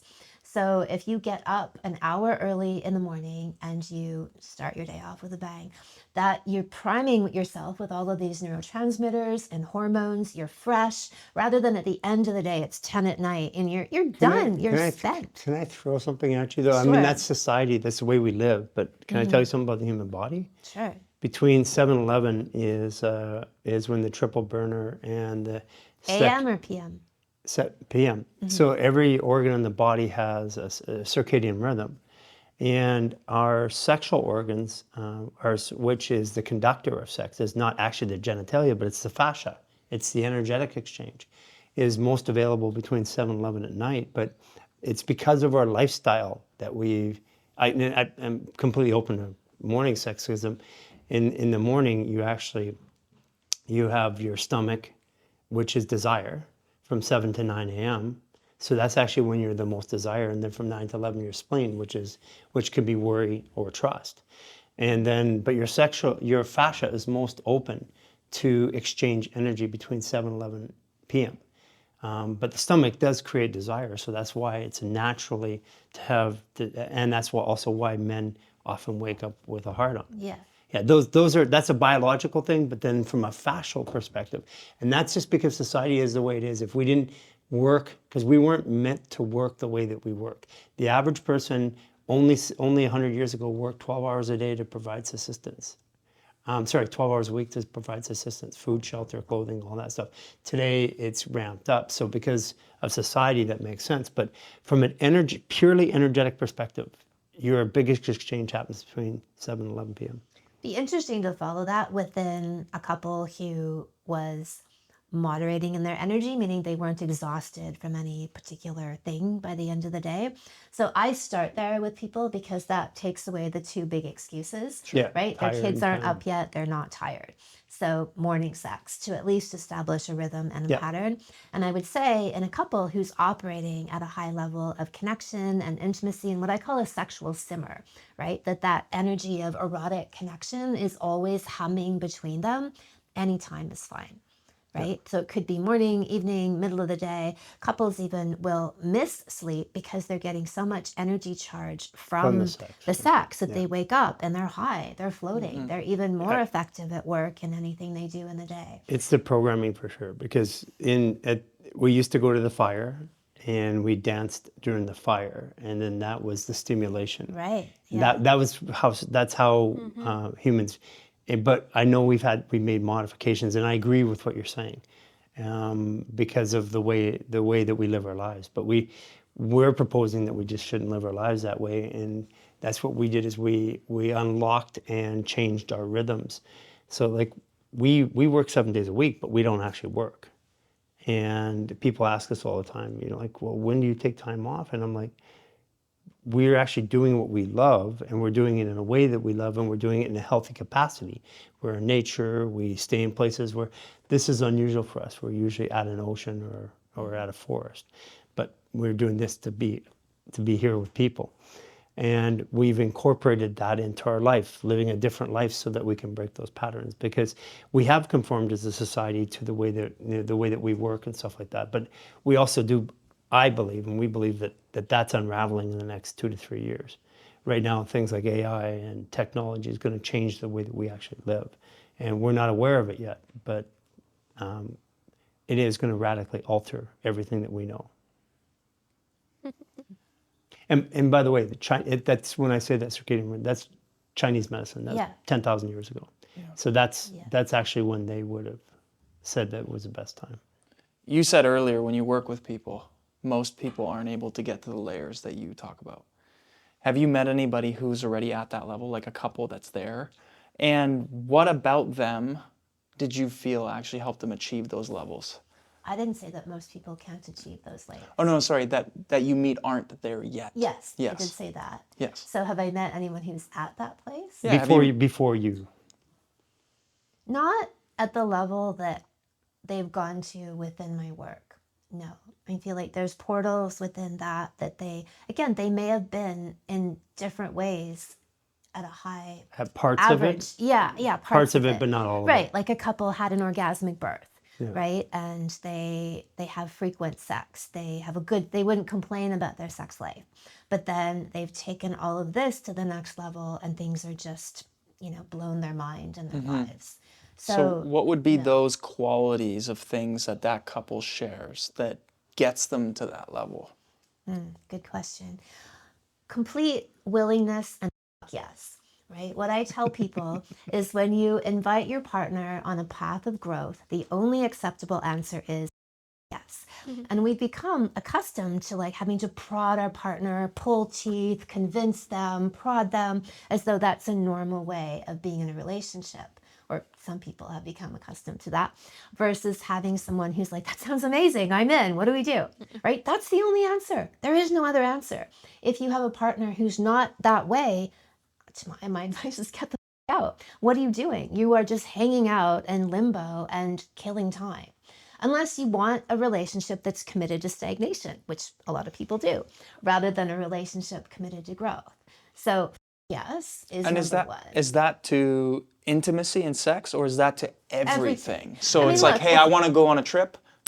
Yes, let's go. For the most part, unless it's radically against something that you're terrified of heights and your partner wants to go skydiving, right? You can choose I want to, remedy that in myself, or it's just not my thing. You go with your friends, right? But something integral to the relationship, communication, sex, intimacy, yes, all of that needs to be 150% in. Yes, always. And when you're existing at that high level of superpower couple gourmet sex, it is a yes, because you're constantly in this space of having clear, open communication, deep connection. You're not working through things all the time from a stagnant place, because you're doing it as a way of life, right? So yes, being willing to play, explore, try new things. So having, I guess, a spirit of adventure and courage. Right? We don't know what's going to happen, but I'm willing to try and willing to do it with you. I think that's honestly the biggest factor. One of the things that came up when you were saying that is that those relationships happen when you have the right partner. But one of the things we talk about when we take people off of birth control is they find out that they have the wrong partner. So a lot of that, again, because of belief systems, society conditioning, and current propaganda on what's healthy or what to do and not to do has led people in the wrong relationships. And that's what I believe is unwinding over the next couple of years, by the way, is the people are starting to find their tribes or their belief systems, and that's why there's so many relationships like literally ending in the last 2 years, and we see that increase, like radically increasing over the next 2 years, because people finding out, I actually want to do this, or I want to be like this, and I don't want this part of the relationship. But I got dragged into that because of sometimes a chemical belief, and this whole thing of birth control was choosing the wrong partners. We have a lot of women, when they're coming off birth control, they'll call us, they'll message us, like we get millions of health questions a month. And sometimes one of the scariest thing is, I want to come off birth control, but I don't want to lose my partner. And they They literally already know that's a possibility. well, they're afraid because they heard it. And, most of the time, my experience is when they're having that discussion, they won't lose their partner. It's the ones who come off it for another reason, not thinking about it, and then they wind up. But we have been poisoned and chemically confused for so long that yes that you talked about, which is, hey, let's go anywhere and do anything, that's your life partner. But a lot of times we're not with our life partners. We were put together for other reasons. Well, the proof is in the pudding, right? Because I think when there is that deeper resistance, people will show well, I don't have time for that, or yeah, I'll do that, but they don't, right? Like that becomes very clear. When the person's a yes, then let's say you gallop along, and that's what I say, gallop along at this pace, and you'll discuss if something needs to come out in the wash. And I guess worst case scenario is somehow you find you're incompatible, then you deal with that, right? Yeah. And now you both have the confidence and the energy to make those choices. You and find be the okay right with person. them. Yeah. Right. But you might, it doesn't necessarily mean that just because you chose them when you were on birth control that they're going to be the wrong person. No, I know there's no. that There's study, not. right? I was just understand saying that, more so that I even think about, people that I have relationships with, not only intimate relationships, but partnerships, business partnerships, and that. The best ones are always been the yes, let's do it. Yeah. And that seems to work. And and it seems to work both ways too. So I'm totally agreeing with you. I was just as you were talking, but I was thinking, man, how many times have I seen this when people come out and they realize that they were completely with the wrong person for different reasons. And we also get programming, arranged marriages. We've Sure. got programming coming out of high school. I got pregnant. Yeah. That was my first wife. It was like, I got pregnant. Well, I'm going to do the manly thing, and I'm going to, Right. I'm going to marry you. And that was, with no disrespect to her, she's a wonderful lady, but that's what happened. And these are all things that I think, because there's malfunctions in society, we often didn't have the ability to find the right person. Well, all those layers of conditioning, trauma, things that we've taken on that skew our intuition and our ability to choose clearly, right? And in a healthy way. So we're choosing from a handicapped place, a distorted place, blurred vision. But once that gets clear, then if both people are on that yes path, like I said, they'll either be moving together and keep together, or they'll both be fully okay with, all right, maybe we weren't the right match. Do you have shirts that say yes? Because I think we should get it. Are you a yes? Yeah, the only acceptable answer is yes, right? When you invite. I think we should put on a shirt. So what do you do when there's other people involved in that? Because you might have kids, you might have family, you might have other. So you've got a relationship, and two of them are interested in yes, let's do this. But there's also consequences or impacts on others. Do you mean if you were to split up? Or what do you mean? Well, like let's say somebody wants to go and do something, and it impacts more than just their partner. So their partner can say, I'm all in. What's the example of go do something? Travel. Like if you want to go and move to another country. Well, my non-negotiable yes was in the context of communication, sex, intimacy, right? When you're talking about all these other very responsible life decisions. choices, Yeah, that's where I'm going at it. I mean, I think that's a sense of Wait out. yeah, You have you to work weigh that those. out. Yeah. That's Yeah. I can't I'm speak just to all those I'm just drawing a line between factors. between what Yeah, it is. there, And, yeah, the I hear responsibilities. what you're saying. It's because it's more about the willingness. Yeah. And if there's the willingness, everything else works. Because I might not be able, like for me, if I have found even in my own personal life, if I'm willing to do something, then I don't have the pain of whatever it is I have to do. If I'm not willing to do it, that's And you usually do it when the pain- anyways, and there's pain. Yeah, that's where the pain is. 100%. Yeah, I think it's important to distinguish those lines too, because there's impacts on others too when we have that willingness. Yeah, if there was a willingness, but there's a responsibility that I've got to hold out. I have kids, I have a business, or I can't leave because of this. Yeah. These are all things that we deal with right now. Yeah, but those become wrenches in relationships.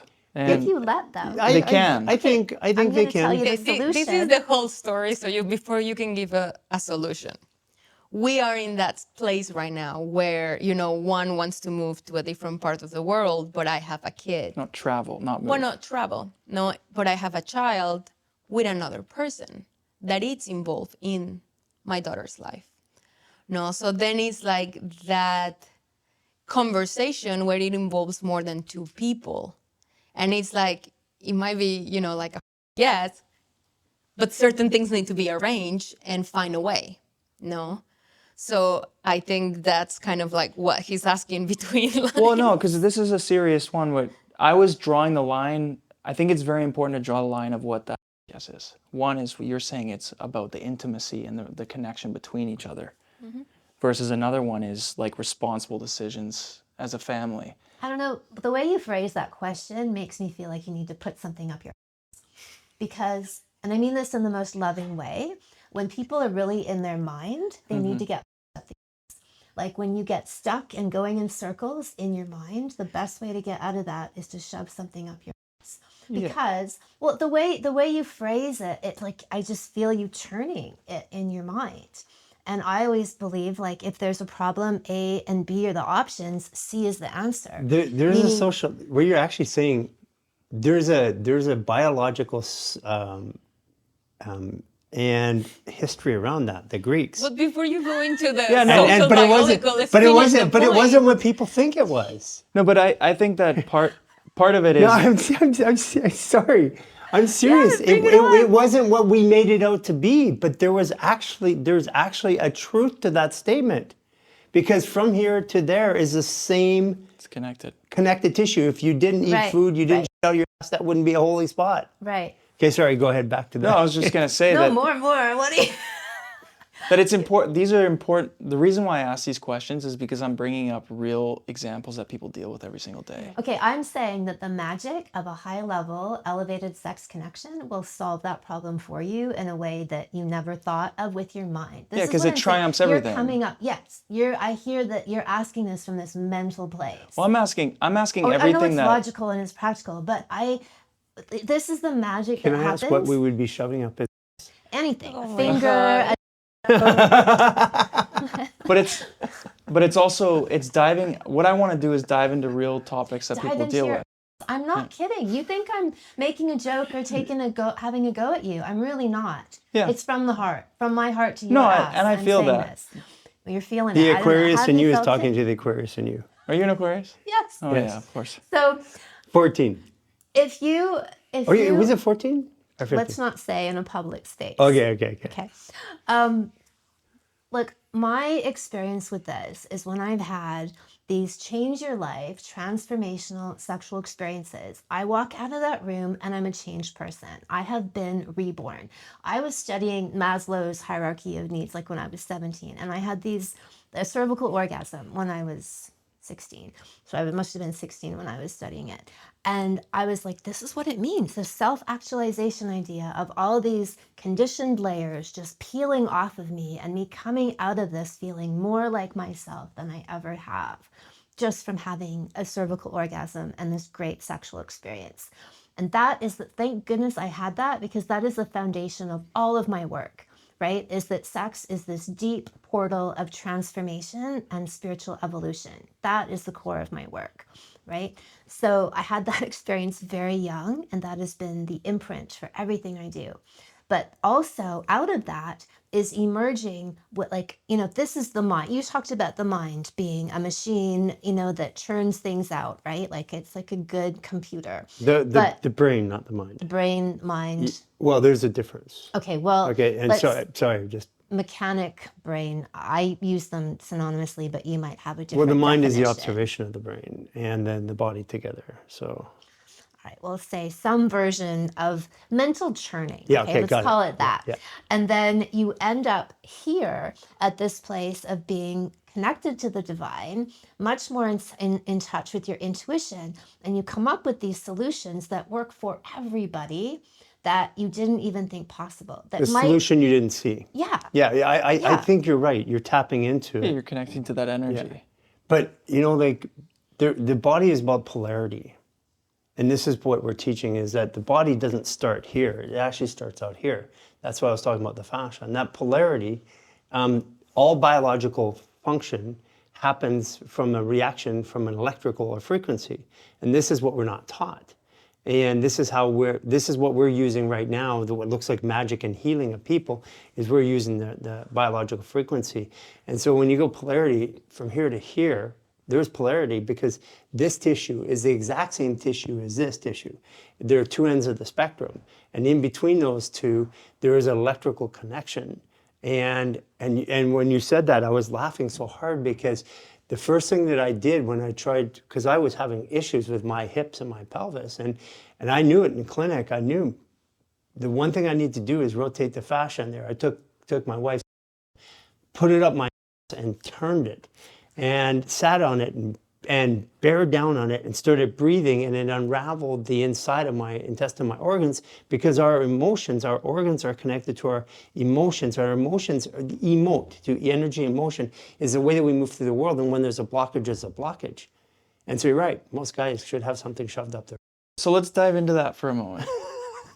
Why do you say that? Like, what is it that you see in men that they need to have that type of experience? It depends on the man and it depends on the person, how they're speaking to me. I see it in men more, maybe just the way we're trained. Men default more to a certain logic, women to emotion, not necessarily because we are that way, but we're definitely conditioned to be that way.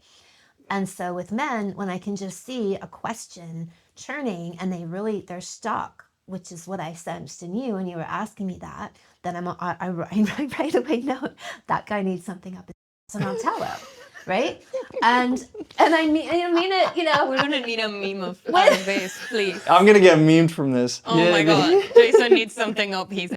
That is gonna be like timeless. Just like I can just see it's like, what are the possibilities? Let's share them out here, and we'll have 1,000 memes on that. Yeah. So what you're saying is based on like a blockage or the way someone's communicating something. Yeah, the way I hear it, like a mental churning, right? Like that. But is it a sense that you're getting, or is it the way that a question's being framed? Both. Yeah. Both. Because what I'm really trying to do is break down all of the different issues that people experience in life, which is from semen retention all the way through to birth control to not being able to connect with their partner to a woman not being able to have an orgasm. And so what I'm doing is I'm reverse engineering all these issues that people experience, including things that I've experienced, and asking those questions. So is it something that is it the way that somebody's energy comes off, or is it the way that they frame their words when they're talking to you that you can sense that? Like I said, it's both. Mm-hmm. It's the energy and then the words and whatever. Even it's kind of like when we tune into people. Tension or emotion behind it too, right? That I can hear and pick up on. Well, it's like when we talk to people, you can feel if their organs are off. Sure. You can feel if their body's out of place. When you're reading people, especially when you have the magical tool of being able to palpate and observe a body, right? Because you start to see the patterns. And when you work with enough people, thousands of people, it's like 100%, you know what when this is happening, this is gonna be corresponding to that, right? And so it's a sense of palpation that you're using every tool you have, the voice, the tenor of the voice, the posture, things held in the body, like everything. We do that. I think he was trying to get to is I'm trying to do it understand as well as we do. Yeah. And like in this last year, we've personally put our hands on 15 or 20,000 people each, and In doing that, There's a pattern. it reconnects what we're already doing, which is I have a feeling now, I have a physical Confirmation. reinforcement, Yeah. confirmation. Yeah. So if somebody were to do that, like Show what, something up there. exactly. Yeah. What is that changing in their physiology and their energy or their pathways? Well, if we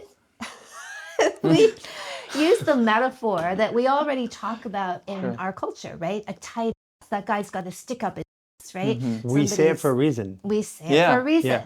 There needs to be unwinding there. And there's even this extra taboo, the dark place where our shit is stored, right? So when we go up there, we go demon hunting up, right? We're inviting that to unwind, to open, to release. So can I tell you something biological? Sure. Is that when you bear down, you always bear down because your digestion always goes in one direction. You always bear down in one way.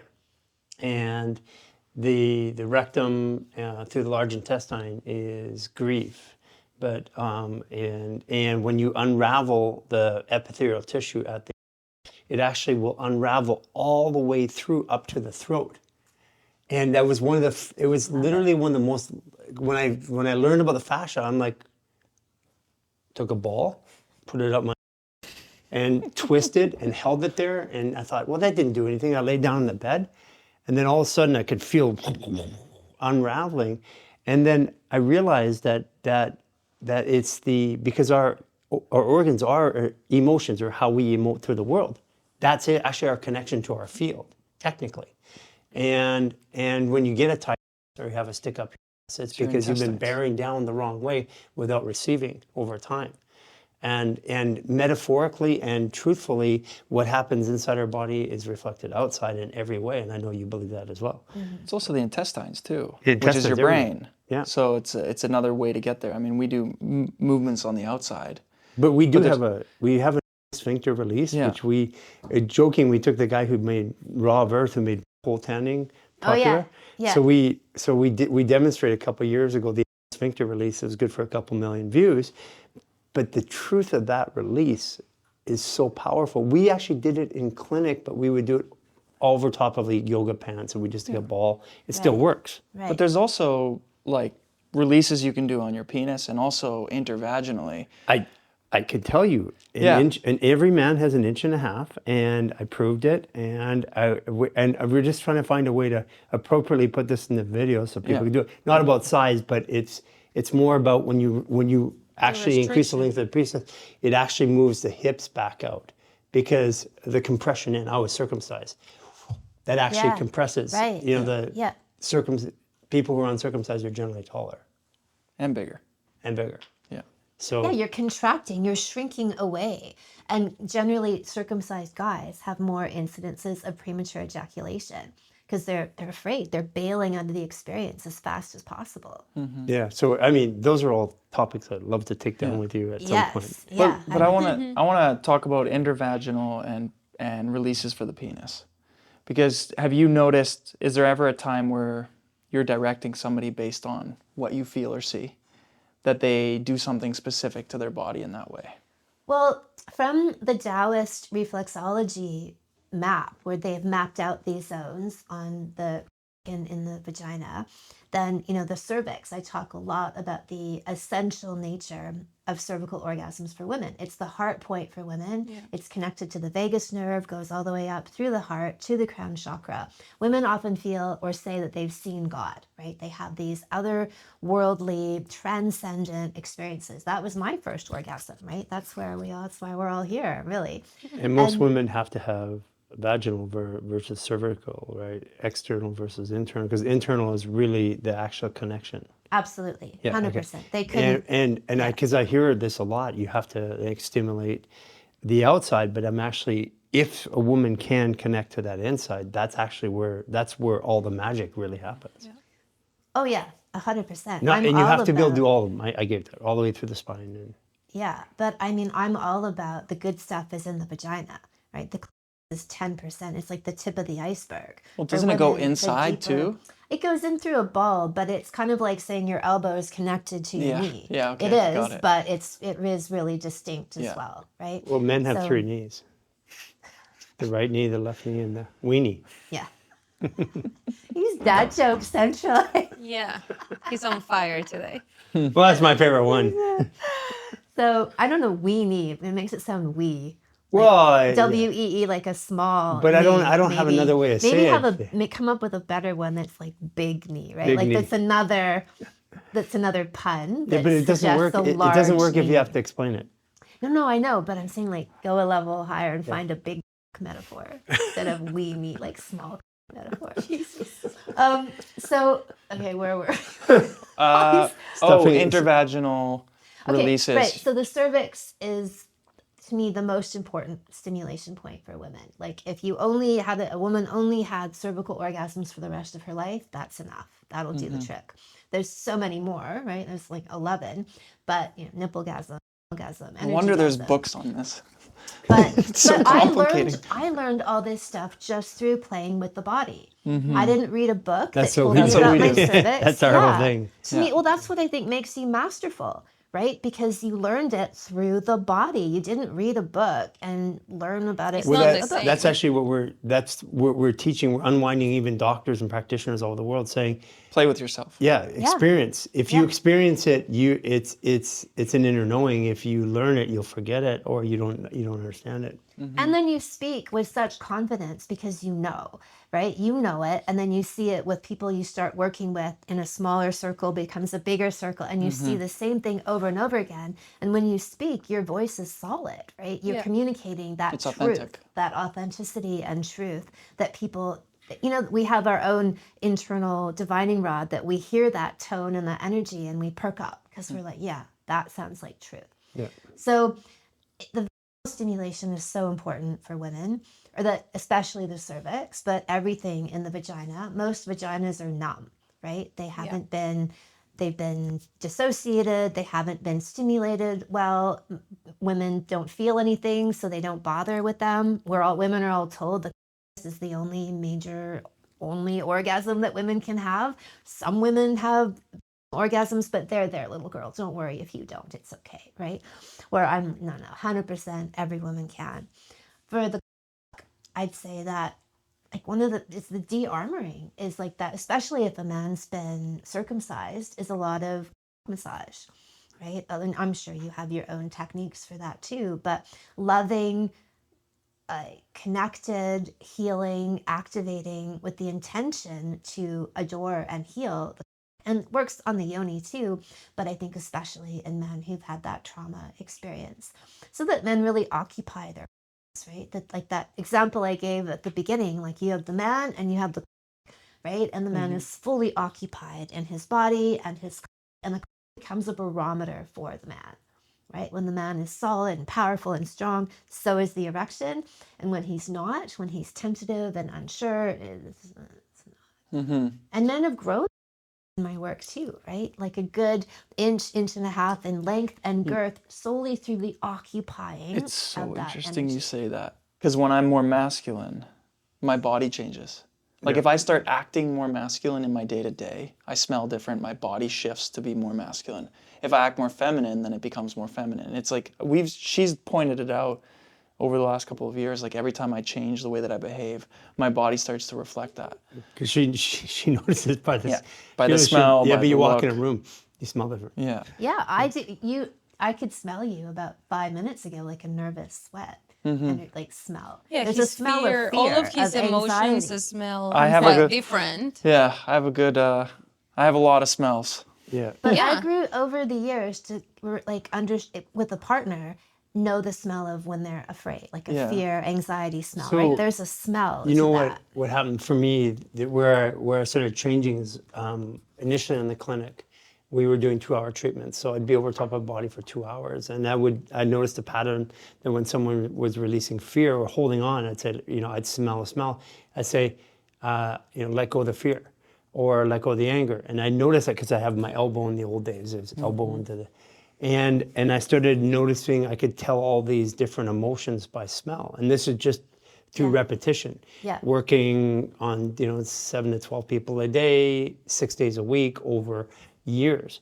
And again, we're disconnected with all these sensory processing. Like one of the things even is like Botox is a big one. We put Botox in the face, it disturbs the orgasmic process because you can't see the facial expression of the person. Yeah. And the facial expression, the eyes and the forehead wrinkling are super important in the combined experience. Like we have all these different things, everything from smells to the way we look to the way that the bodies feel and touch. Like when the body's has more estrogen, it's softer. When it has more testosterone, it's tougher. It's all these things that create interference fields, right? Like that all these things are interfering with that ability to read our own signals and other people's signals, where I love that we have this common language of observing these things to get information. We're learning. Yeah. But even like from the connection and like that inner connection that we were talking about and intimacy and everything, like from the cervical part, no? Like when I don't feel connected to my partner or like to achieve that is not, I don't even feel it comes down enough that, you know, it wants to be stimulated. It's like it highs. It's like, this is not a friendly penis. And it goes high. No, but really, it doesn't want to be touched. Absolutely. But when you feel, or when I feel that like deep connection and everything, it's like immediately it comes down, no? And it like wraps it in a point that is, you barely need to move. You just need to breathe pretty much. Yeah. No, so I feel there's a physical reaction. There is a biological very different reaction. when, you know, that moves and it's like, no, like you don't have permission or you don't have access or I don't feel ready or I don't feel connected. It's felt. Yeah, Well, it feels like, honestly, it feels like you're being pushed out. Yeah. Yeah. And you're having to force yourself in, which doesn't feel good. Never there's force yourself You know, in. the part of humans which is the biological, like people may believe how we were created. I have my own belief. And but in nature, those are all true things. And that's part of the human experience is that in nature and animals, when they procreate and they're ready, things come out. They present themselves, but we have socialization, which says I have to, which means which back to your case is if I'm not wet, I'm not ready. Listen, this conversation is getting better, and it can go on forever. We have a time limit. We have to wrap this up, and maybe we can just take some closing points here. I do want to have another conversation, because I think at the deeper level, I have some belief systems and some stuff that I've observed in working with people that I haven't shared, but I think I'm okay to share them with you. Yeah. And so we could do that at another time. Yeah. But Could I ask two questions that I feel are really important, and we could rapid fire them. One is, how important is sound and breath when being intimate with somebody? I'd say crucially important. Yeah. So sound liberates you, and I'm sure you'd have a fascial, explanation for this, but I think a lot of people are naturally, maybe unnaturally mute during sex. And I had a partner years ago who was like, look, I'm ADD, and when we're intimate, I need to talk. I'm like, okay, sure, we can talk. He's like, no, I think I have to talk the whole time. Whoa. I need a conversation running the entire time for me to stay present. I'm like, all right, challenge accepted, And so we're in and I'm just like, okay, what do I talk about? And I just started whatever I could do, right? I'm running my fingers up your forearm. I'm touching your elbow. Ooh, nice bicep. Yeah, just whatever, right? Oh, I feel my breath in my chest. And after a few times of being together, after that, something happened in me. Well, then talking and emoting like verbally during sex became much easier. I made it through some threshold. But then he would call me and I would get aroused and then even have an orgasm just by hearing his voice. It unlocked something in me in another dimension from the sound. And so everything from moans, sighs, talking, all of it, and I'll tell people if they're trying to get over that hump, is that just force yourself to speak like I did, right? It can be almost gibberish, it doesn't matter. As long as your mouth is open, your throat is open, words are coming out, that will help open up this whole other dimension sexually. But what if we're on a very podcast important. and I start talking and somebody else starts having an orgasm? That's a gift. Don't lift a gift. Don't look a gift how to can you- orgasm Why in is the that a mouth. problem? How would you be able to focus in How do you conversation? know So- I don't so- have them Learn. through the This is day? say So fuck the- yes. Say the- yes. Say fuck yes. So it's all frequency, and that's, you know, what I've learned in my later years is that I used to think the sex was biological, but, you know, in recent time, what I realize is the frequency makes it happen, and frequency can be, so we go back into our memory banks from an experience, and we draw on that memory base. Sometimes it's a sight of something, it's a sound, it's a touch, it's a smell, but those are all sensory processing, which then elicit a response from the body. So the body, the fascia is acoustic. Sound is, and we're not these biological animals that we're taught. We're very, very complex. And so that makes a lot of sense. And also when you're connecting to sounds are primordial. So they go back into the root brain, into the rear brain. Right. Yeah. But also Love Aisha, that. Aisha, when she wanted to remember things, she would swipe her body. You would get a massage, Yeah. and she would memorize a speaking gig.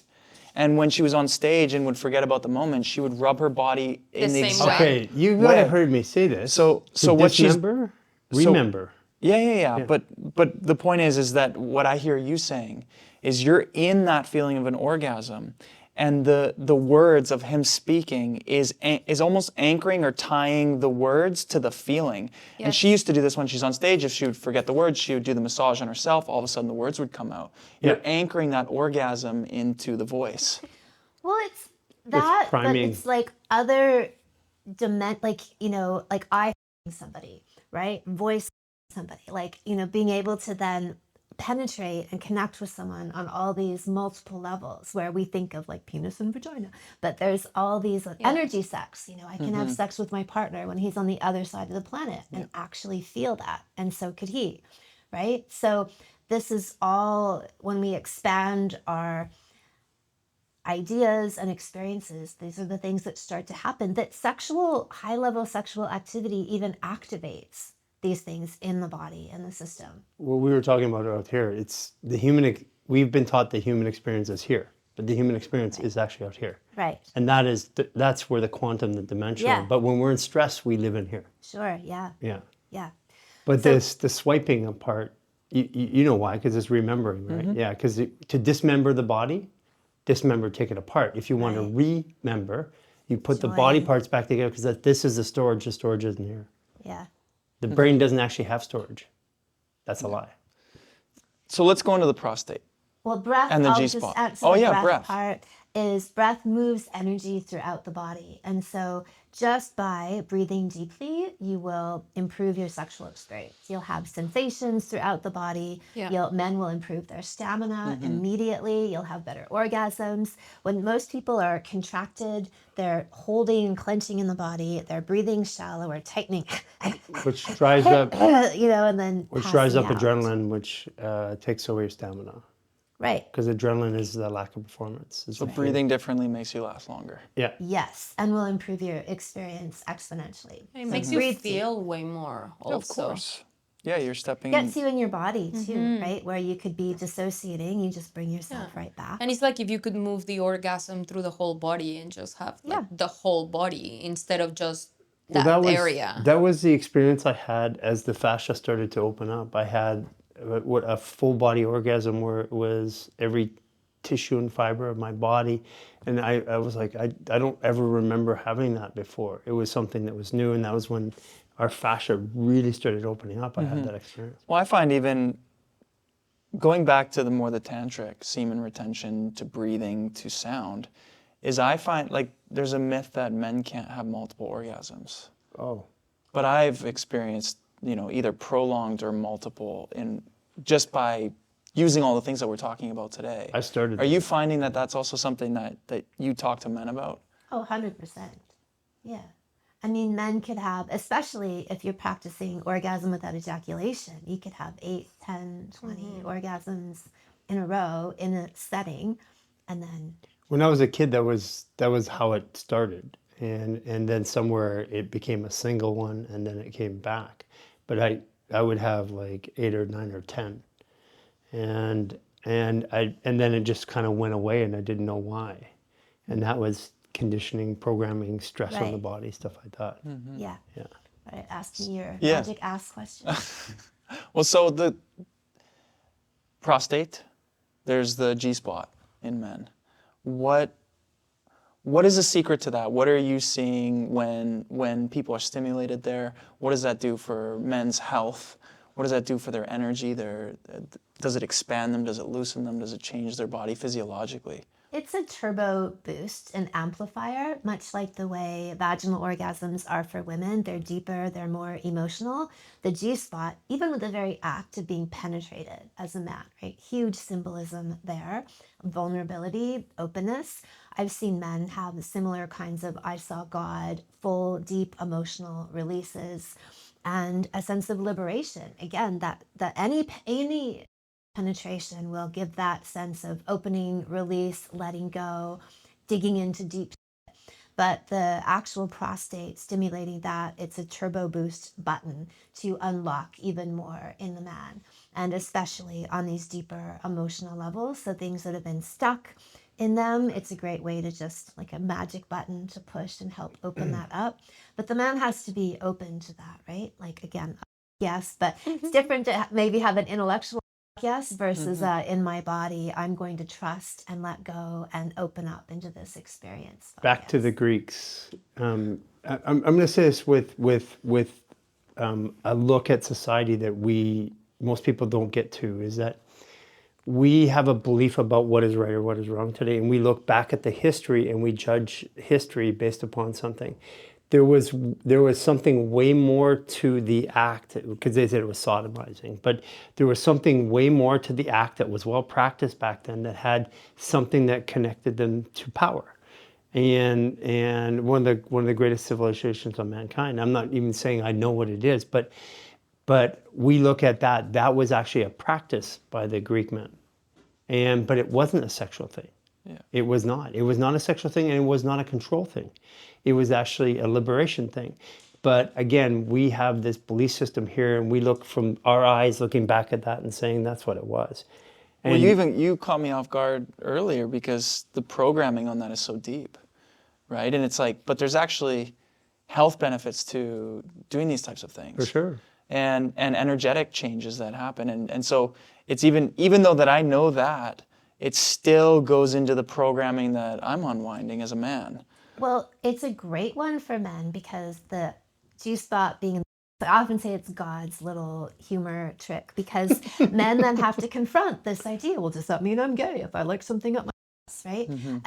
And that's great. Anytime there's a taboo, there's a fear field like that, awesome. That is a perfect place for alchemy and an energy storage that's locked up there that we can open up and use for ourselves. Well, right? that's the magic of creation, is that, within the places that we have the most resistance or the most change.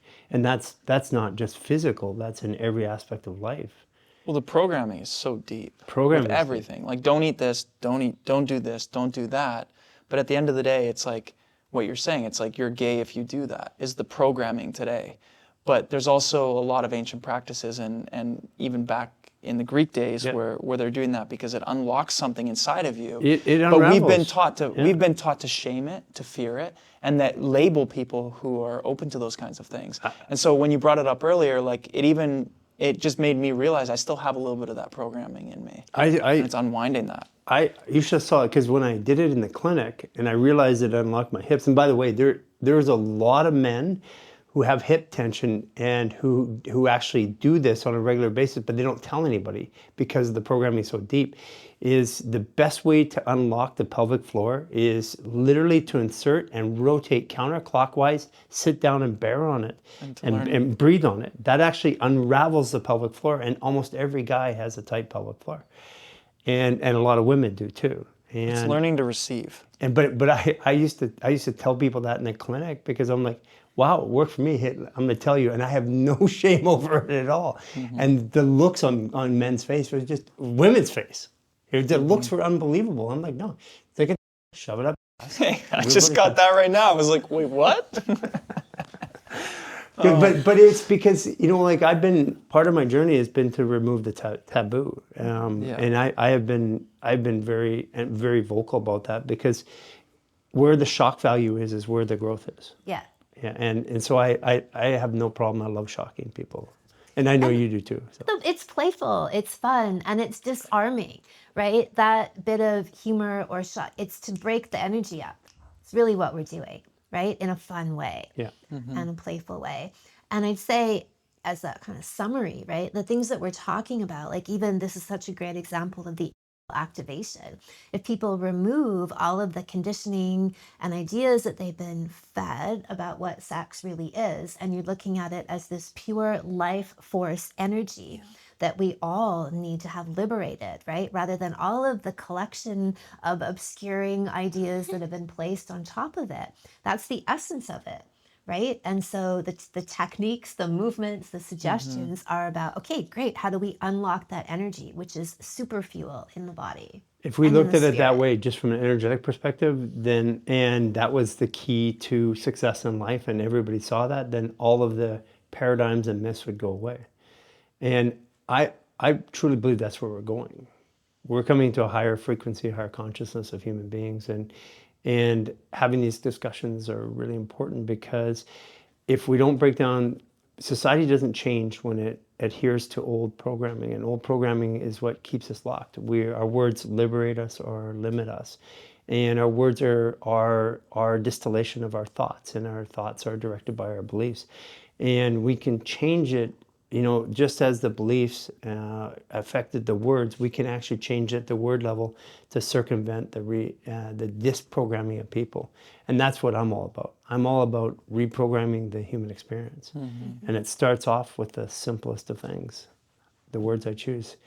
I really appreciate the words that you've chosen today and the conversation. It's been increasingly fun to talk to you as we've gone through this journey. And I know this episode is going to draw an immense amount of conversation out of our community. Hopefully not memes. No, lots of memes. Of course they're Lots gonna. of As a matter of fact, memes for you. if you have good memes on the Jason one, go I will be viral. happy to share them on my platform, even if he's not on his. Yeah, send them over. I'll do the same. Yeah. But no, it's honestly, it's really cool to sit people down and have these kinds of conversations, because we're trying to break all the societal norms and all the programming and open people up again.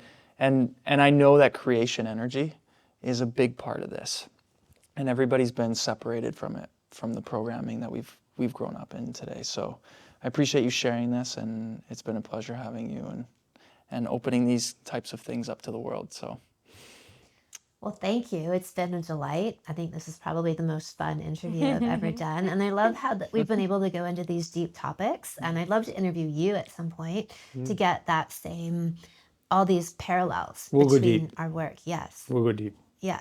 Love it. So thank you so much for having me. I've really enjoyed this. Of course. Thank you. Thank you.